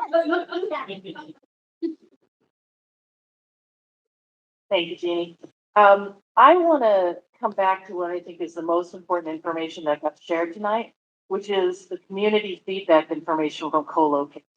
And I want to appreciate Kareem the presentation on it, but that to me is the most important information that we've got. What's important for me, whatever scenario you all want to go back and work, I hear this is an iterative process. So you're going to hear things, you're going to come back. What I want to hear as a CPC member is how each of these 8 narrative themes are addressed. Not the details of like, you know, there's the Hall of the Ancestors that's going to be right here. But even, Jeannie, what you just said of we're preserving 1909, and so that's part of the nod to the culture. But I don't want to see a proposal coming forward at this point as a member, and we have one more meeting. I can't look at any of these scenarios without understanding how each of them attempts, right? Because nothing's going to be perfect, and addresses each of these 8 narrative themes. That's information that I need in order to be able to continue to help. You know, I've been thinking about how can I be helpful. The second thing I want to point out is I thought I heard you say the only decision you need from us tonight is tear down 1909 or keep keep 1909. Is that? Yeah, there's no decisions needed tonight. Oh, all right. So Comments around those two, because Okay. I think fundamentally that's what we've been hearing, right? You heard Right. Kareem talk about preserving 1909. And one area of people saying that is what's needed to preserve Yes. culture. On another side, is it representing white supremacy? You know, So I might suggest that if we're all willing to, we focus on that question for this moment, for the other 30 minutes or 20, whatever we have left, that we focus on that question. I know we've all got a ton of other questions and Yeah. details and all of that iterative process. You're listening. If we could focus on 1909, say we have 1909 tear down, rebuild, that might be super helpful, even though we don't have to make a decision. So Yeah. those are my 2 processes. Perfect. I think that's really what I would love to hear more commentary and have you guys comment on that specific thing that is really driving. Because within each of the options, there's, like you said, many ways to do all of this. So really hearing about that particular issue is really helpful to how we can. 2 models here that you're very welcome to come and see. Yeah, you can come and look at it. And I think it's, you know, it might help you guys picture how things would look because it's quite different, right? One is a new identity along Alberta.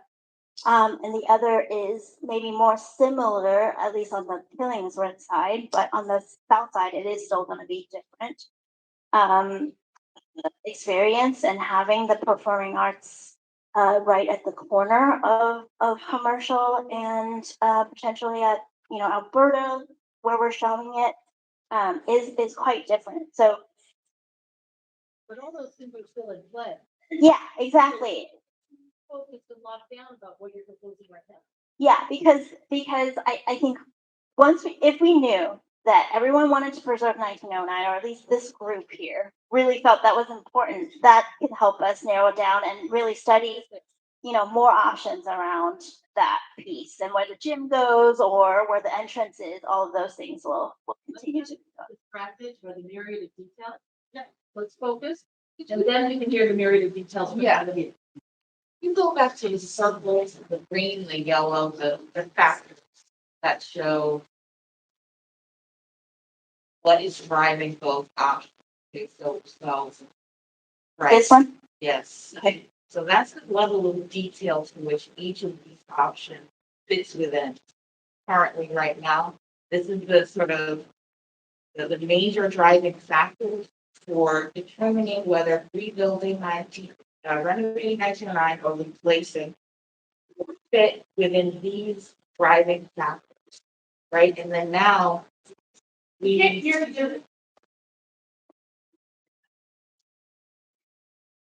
So each of these options were formulated under the guidelines of these driving factors.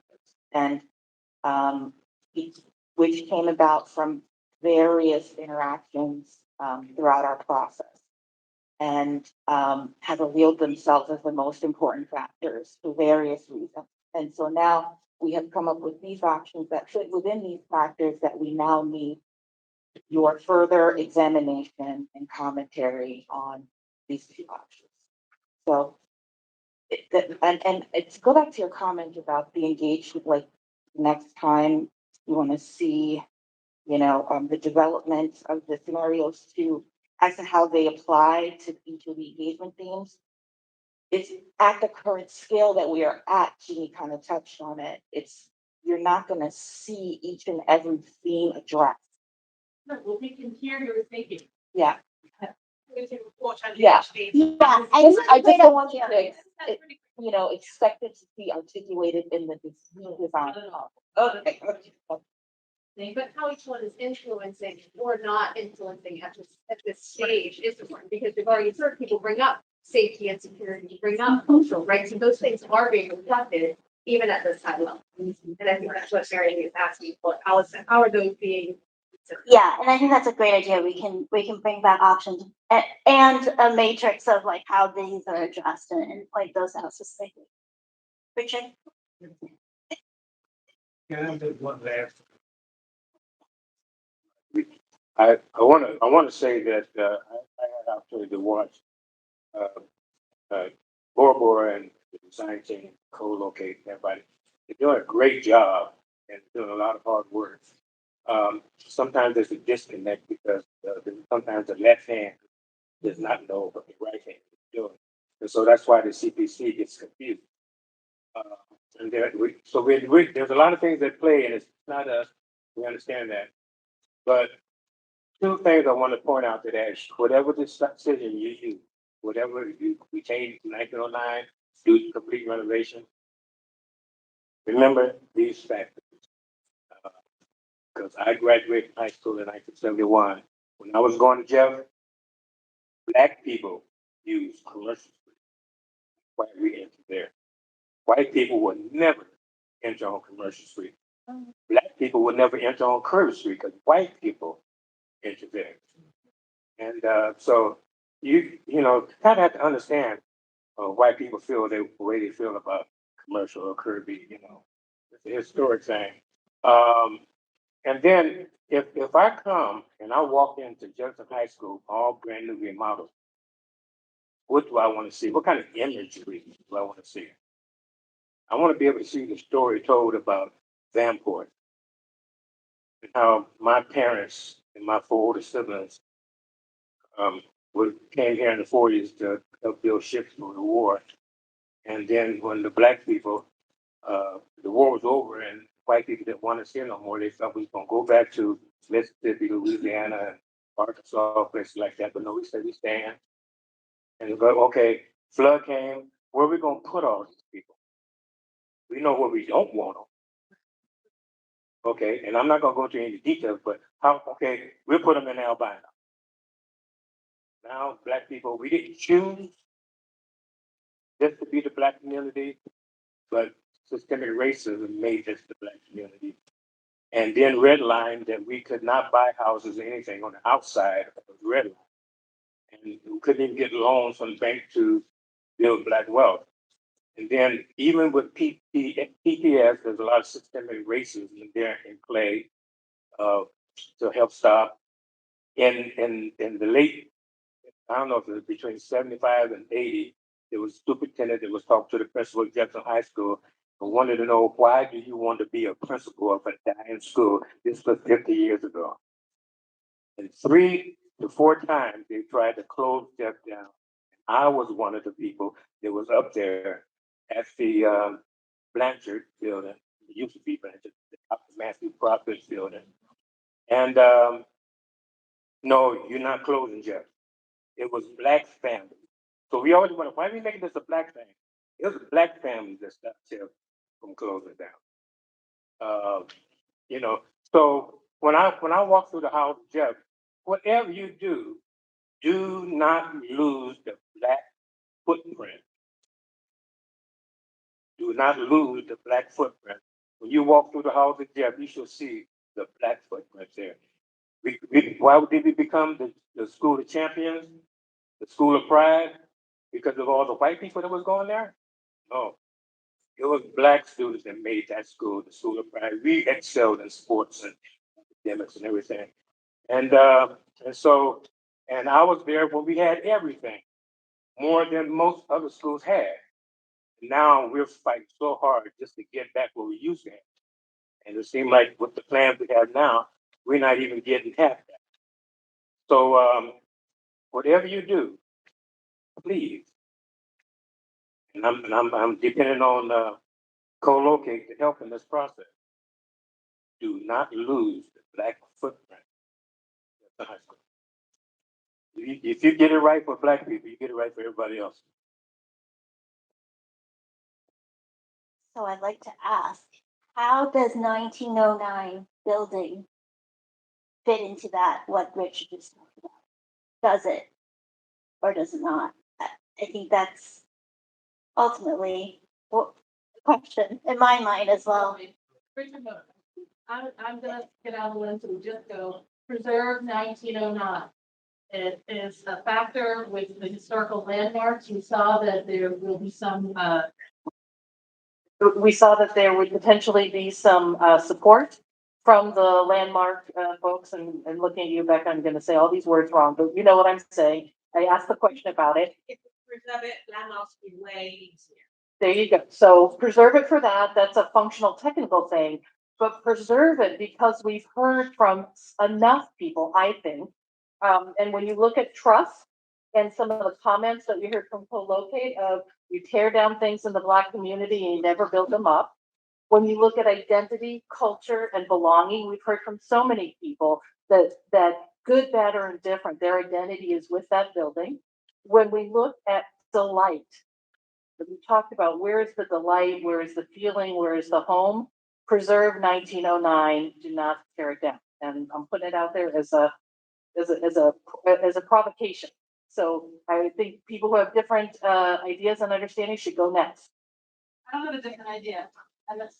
Well, so let's focus ourselves on, let's get different opinions. Well, because the thing, I just want to add to that, because I mean, I hear Richard and I hear what other folks are saying. And I think what was hard to see about these two designs that were presented today is that it felt like here we're saving 1909, but we're not centering the 1909 building. It's just sort of oh, we got to keep it. So we're going to put some stuff in. Like, it felt like a little bit of an afterthought. Or you can have this nice, fancy, brand new build. And like what I'm hearing Richard and other folks say is like, yeah, save it, but save it in center. Like, I think that's important. That's my poor delivery. That's okay. I mean, just put it out there. yeah. What do other committee members say?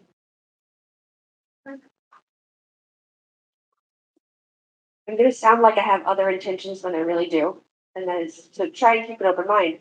I just want to know what we have to give up if we keep the 1909. Because if it's the most expensive way to go about it, which we know from Benson is keeping the facade or whatever part of it we keep, means that it's the most expensive. And if this building is supposed to last 100 years, just want to know what other amenities. Is it a really nice, awesome space for culinary work for our kids? Or is it, some other aspect of our building that we don't get because the PPS budget is $311 million? That question is, what did Benson? No, wait, I think the question is, why is there a false choice being given? And if we have to choose between keeping the historic building and honoring the community. Because PBS isn't gonna say, oh, you wanna keep that, here's extra money. But that, then equity isn't happening. It's not equity to say, you can only honor the history if you give up all this other stuff. That is not equity. That is not social justice. No, but nobody's saying that, but I do feel like there is a sense, like I'm talking to people over and over that they're feeling that there's this false choice. It's reflected in this too, so I'm not the only person hearing that. Folks from Portland can hear that too. They're hearing this that there's a false choice here between preserving historic value, preserving the 1909 building, and getting awesome new facilities like the other schools have had. And I know that if you don't preserve 1909, I'm gonna go back to people that I've been talking to. I'm gonna have to answer the question, why did Grant keep its building and get new facilities? Why does Roosevelt have its building, get new facilities? Why is Benson doing this? And then when it came to Jeff, it became an either or question. And if the answer is budget, that's not going to be a good enough answer. There is no either or. That it feels that way. So why does it feel that way? Then I guess it's the question. Why? Because that's what I'm hearing from you, and I've heard that from other people, and it's being reflected here. So if that's not it, then I think it needs to be really clearly stated. This is not an either or. Saving the 1909 building does not mean that we are sacrificing any other like facilities or opportunities or programs for our students. And then we need to figure out why that impression is being given and why it is being heard by so many people. Because I definitely hearing that, and I don't think from what I don't think I'm the only person hearing it. So we need to address why is that doing that. From her perspective, she's just looking at a pure math. Like, obviously a remodel is X amount cheaper and a modernization is higher and we have X amount of dollars. What happens? So I guess that is the question. What happens if it is over budget? Then what? Right. So, yeah. Reparations. Okay, so it's not that part. Now we're going. My addition to what she's saying is that there's the difference from just scrapping the whole building and also preserving the building, then there's additionally adding to the building. So yes, you can have the outside, but you can also build up and it still have that. You can preserve the building.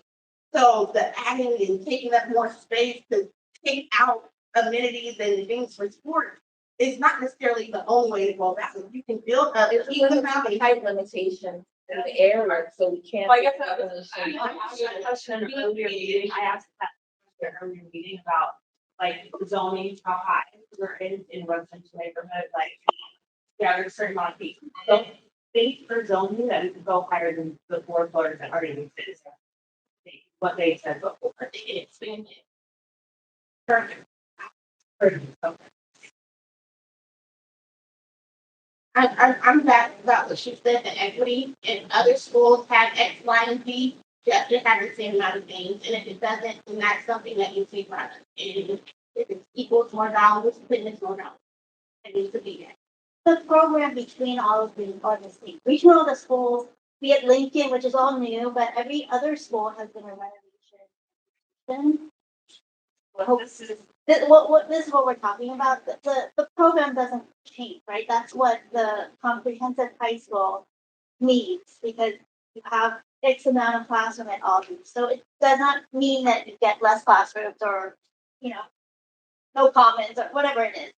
That is not what we're measuring. What we're showing it has the same exact program in either case. It's really this idea of, what does this building need? There's so much history that hasn't come up in other communities. People didn't, there's, Lincoln's building is 1960. Nobody cared about it. So you would have this conversation. To be honest, that was oh yeah, just tear it down because, it wasn't really worth. But there's a cultural value in this place that we have all been hearing about, that it's just different from any other school. It's not that we're forcing this idea on you or trying to, but that's what we're hearing. And so really it's not, we don't feel like it's our choice. Or design can choose whether or not to keep a building. And what we're really wanting to hear from everyone, not just this group, but broader community, is the 1909 in its place important as a physical object place? If it's not, then, you know, what, So we kind of want to advocate keeping it, and Yeah. asking for anybody to come to that. I think we should also honor what we've heard about concern about budget. yeah, And absolutely clear that this school should be treated no different to any other school. That it's appropriate to keep historic buildings if this community wants to keep the historic building and to provide all of the amenities on par with the other schools within the school district. So owning that truth, and that's what this community deserves. Can we bring the conversation back to the question that Jeannie asked and to the provocation, the marriage around it? Does anybody want to argue, maybe on the basis of it's a symbol of white supremacy, that the 1909 building shouldn't? Because this is a really horrible thing.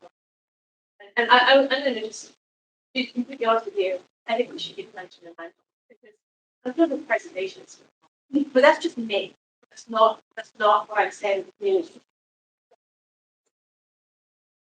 love to hear anybody who isn't on that line of thinking about. Who actually makes the decision? If we can say yes, that's what we want, and then we come back next week and it's like, oh, we decided other, like, he's making the decision. So this is exactly what we're gonna do. We're gonna say we talked about this very specifically with this group. Yeah. And we've heard all the themes that co-locate, which points towards keeping 1909. And we're gonna take that to PBS and we're gonna share that. And they're here listening as well. PBS food. It's like the OSM of the school modernization. And then it will, there's that whole chart Jeannie has to review online at your leisure from Canada, City and others. So there's a lot of codes of PPS from taken. And ultimately it is any recommendation that comes out of that office goes to the board. They make the decision. And we're gonna So, say, They put me on record saying I made a weak argument. For not getting rid of it. See what Put me on record for saying I made a weak argument. Getting rid of it. So you've got opposing views.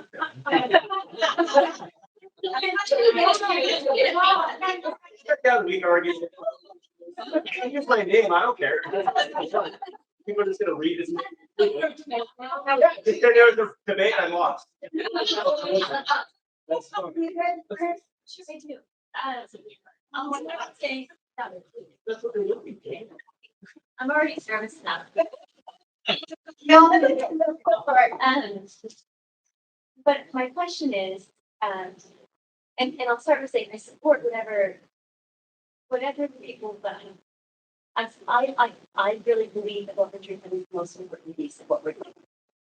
But I have a question, and that question is the heritage piece and preserving the memories and the things that Richard was talking about. What I haven't seen explored is how do we do that without. It's the same idea as habits. I'm very nervous being front of sound, but I haven't seen it explored at all. How we can preserve things that we're talking about, these pieces that are so important, and also modernize the school for students in the way that's the people I've been asking about modernizing. I don't feel like we've actually been presented with that because there's a lot of ways to preserve, and when you walk into a school, see the history that has gone on. There's lots of ways to present that. And there's ways that we could do that in a building that also meets the needs for students that don't want to, or can't, the asthmatic students, the students that can't walk across this huge, all the problems that we're seeing and we're discussing. We were so lost when we took our tour. There's big functional problems with this building. And why can't we meet those needs and also really talk about ways to not lose the black footprint that we're talking about? I just don't see that. I haven't seen that discussion so. I don't see keeping keeping the 1909 building means that's accessibility. You know what I mean? I think that becomes the challenge then. And I haven't seen that answer either. I haven't seen how that could even be possible based on walking through this building and seeing it. I just haven't seen that. that makes me nervous to keep that. Can't. You go on, I don't know. Please do, just like, if you go to McDaniel. Jefferson, no. Because McDaniel is a modernization. We kept 50% of the building demolished. And walking through that tour, it is difficult to tell that particular instance what was structurally what was going on. But when you're in those spaces, when we toured staff and students who were in the whole building, they could stand in space and be like, this was my classroom. This is where I did this. This is where I taught my like the experiential nature of still being in those spaces is really felt in that space. And I do believe in this building that we have an opportunity to do that. That's wonderful to see here.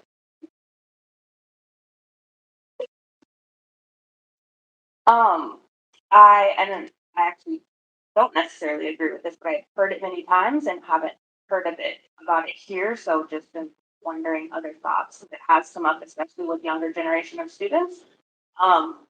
That the 1909 building potentially could mean not nothing to somebody, but if the name is changed, is the 1909 building now as important? Is the physical space also tied to the name? Now, when we take away and change the name, like, does that physical building have as much importance? So that's just a wonder that I'm throwing out there. I actually have my own thoughts about that, but just let me just bring it up because I've heard it in other spaces and not necessarily here.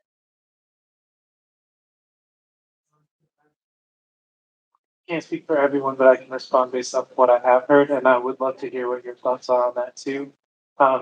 One of the things that has come up is if the name changes and none of the historic buildings remain, then there is no connection to history for many people. Like if it all changes, then it's not Jeff, and it might as well be a school for entirely different community. On the topic of the name change itself, that comes up as a specific topic, pretty independent from the architectural structures of the building.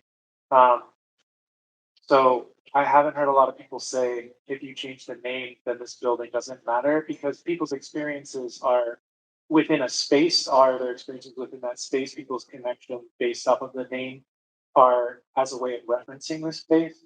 So it hasn't been. That's what you're saying, but That I've heard the opposite. And like I said, usually you already said earlier that our younger generation is kind of tied to the physical space here, so I believe that's where it comes from. So I think it's a small, portion of the whole picture from the 1900s. So yeah, but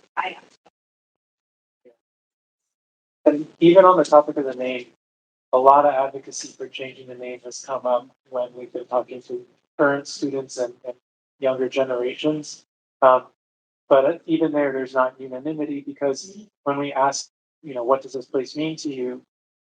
The comments about changing the name or keeping the name are, well, Jeff is Jeff. I don't care about Thomas Jefferson, but Jeff is Jefferson. And even had a student today say, well, what if you just named it after a different Jefferson? So So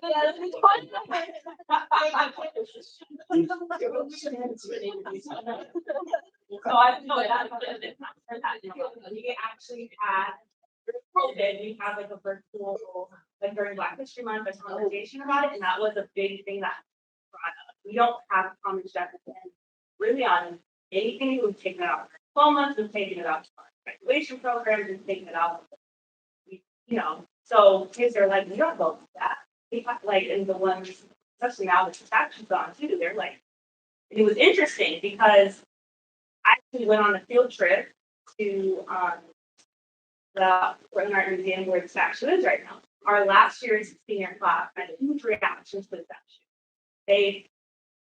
They're doing a project in their senior year class. They're taking pictures, etc. They have lots to say. I went this last Friday, and kids they weren't just like, oh, there's statue. They just kept going. Like, it's very interesting, just even within the years to understand, like, the difference. So, interesting. out there as well. No, I don't think, yeah, I'm just trying to say nothing.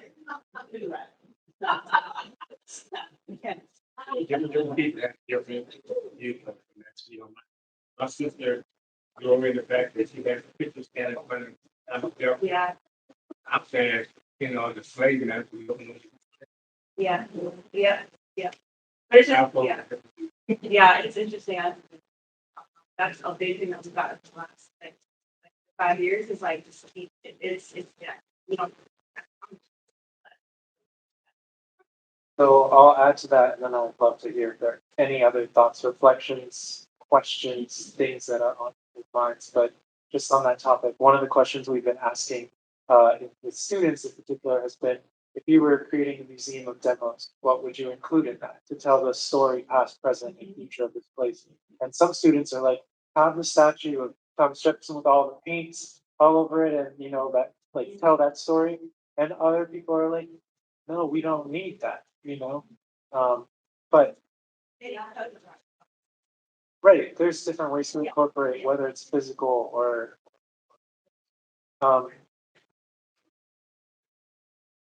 reflections, questions, Michael, one of our community design organizing team. Yes, and I've been debating whether or not to say anything solo now, but there was enough silence.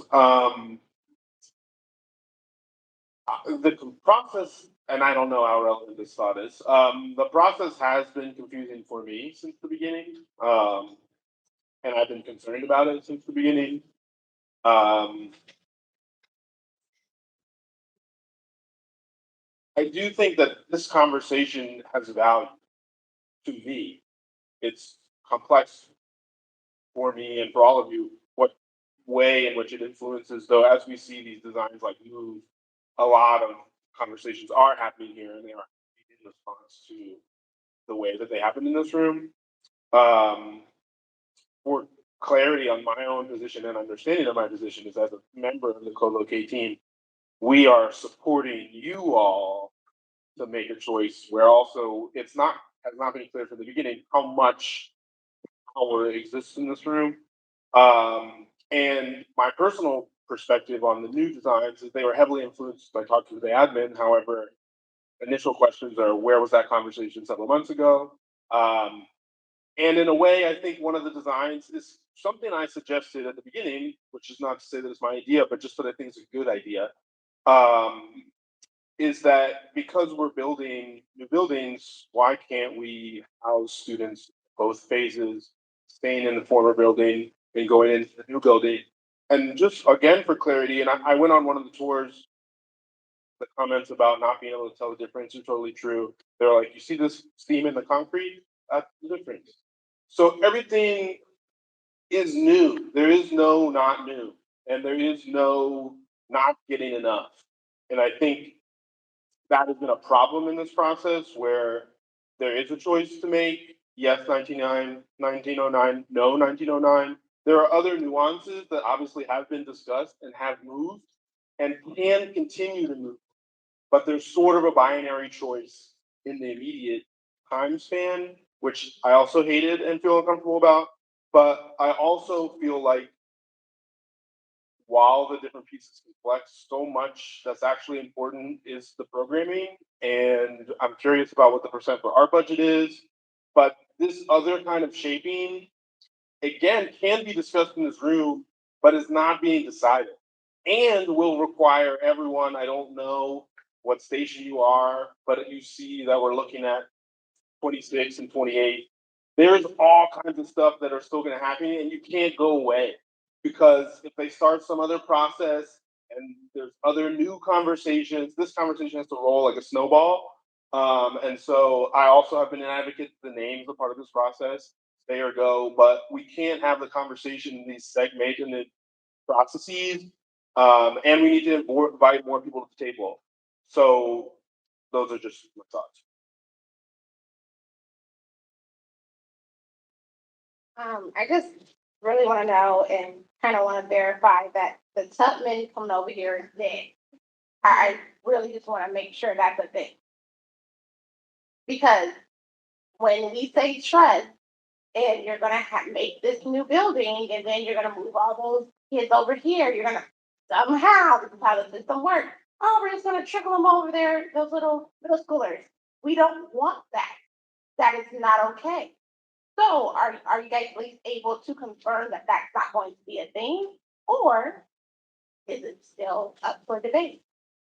Those are the concrete things that we need as a community to make sure, because before I heard anything of this meeting, I heard, oh, they're moving something, it's just, what?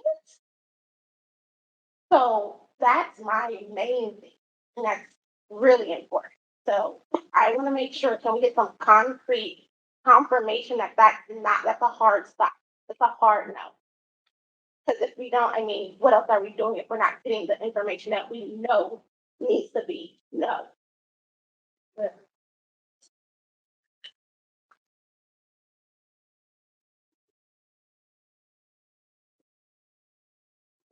Thank you. So the decision has not been made. I just want to make that clear. There is no concrete no today to be said. However, very recently, it has been made clear that there is not support from the board for Tubman to be located on the main lot. So it is unlikely that that is to happen. Okay? I can't speak any more than that. No one. Yeah. You clarify main lot, The larger portion of the lot that's north of Alberta. but all plans, but they were gonna move it, they were gonna move on to small lot, wasn't that the case? Right, there's an option for the small lot and some conversation for humble. So do we have an idea where the board stands on that? No, I think to clarify, it's not that there's not real much support, there's not. Correct. It's on the south block, just on that south block, yes, Right. to meet the specs for. And there you go. There isn't room on the south lot for middle school program, full programming. There is not. So I would say that the board most likely won't be supporting that option either, but I don't think anybody in this room has that definitive answer, yes or no, concrete or otherwise. I know that's disappointing and it's not the answer that we wanted to hear, but that's. It's not under any. I feel like, okay. Another thing is, where is it?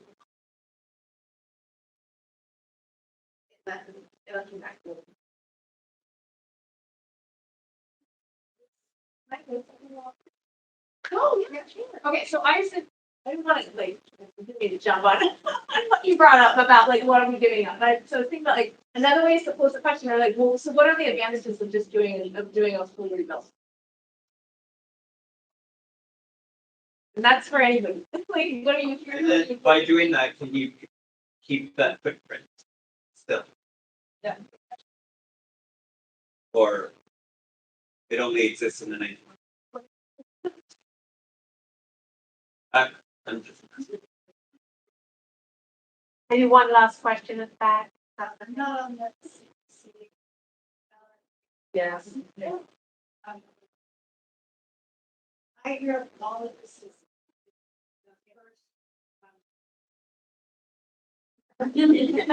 I hear all of this needs the better on it. The first value of trust. And that we're hearing that we're being asked to guide the process, and also that there's so much information that these should be around. So that ask that each of these values be addressed as things are being presented. And so I'm carrying into it all the experiences that I've had where something seems one way and then it's another way, and I would be really looking for the inspiration in the process and to keep showing up for this, while at the same time really wanting to ask that the people who are working on this,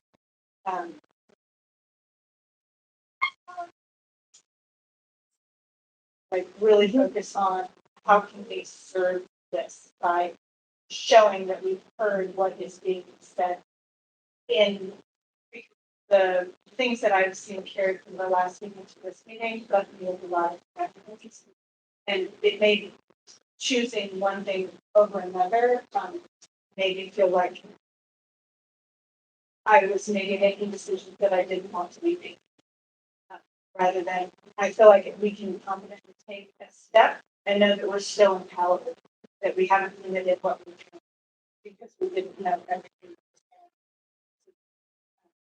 So just focusing again, on overarching things, wanting to come through this with trust.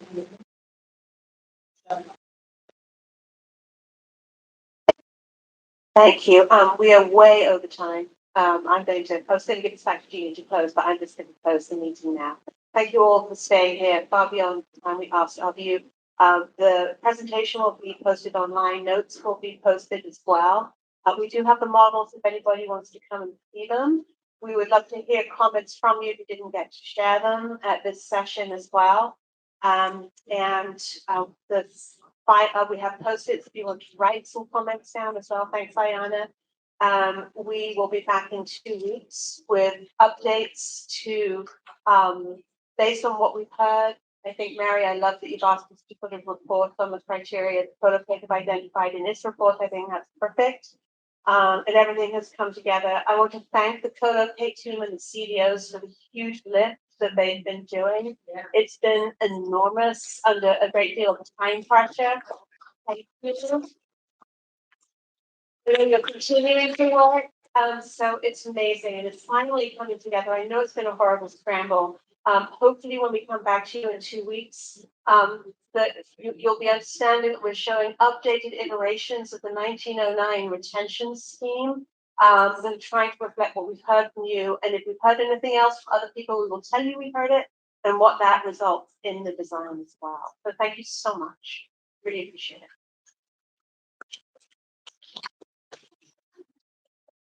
it.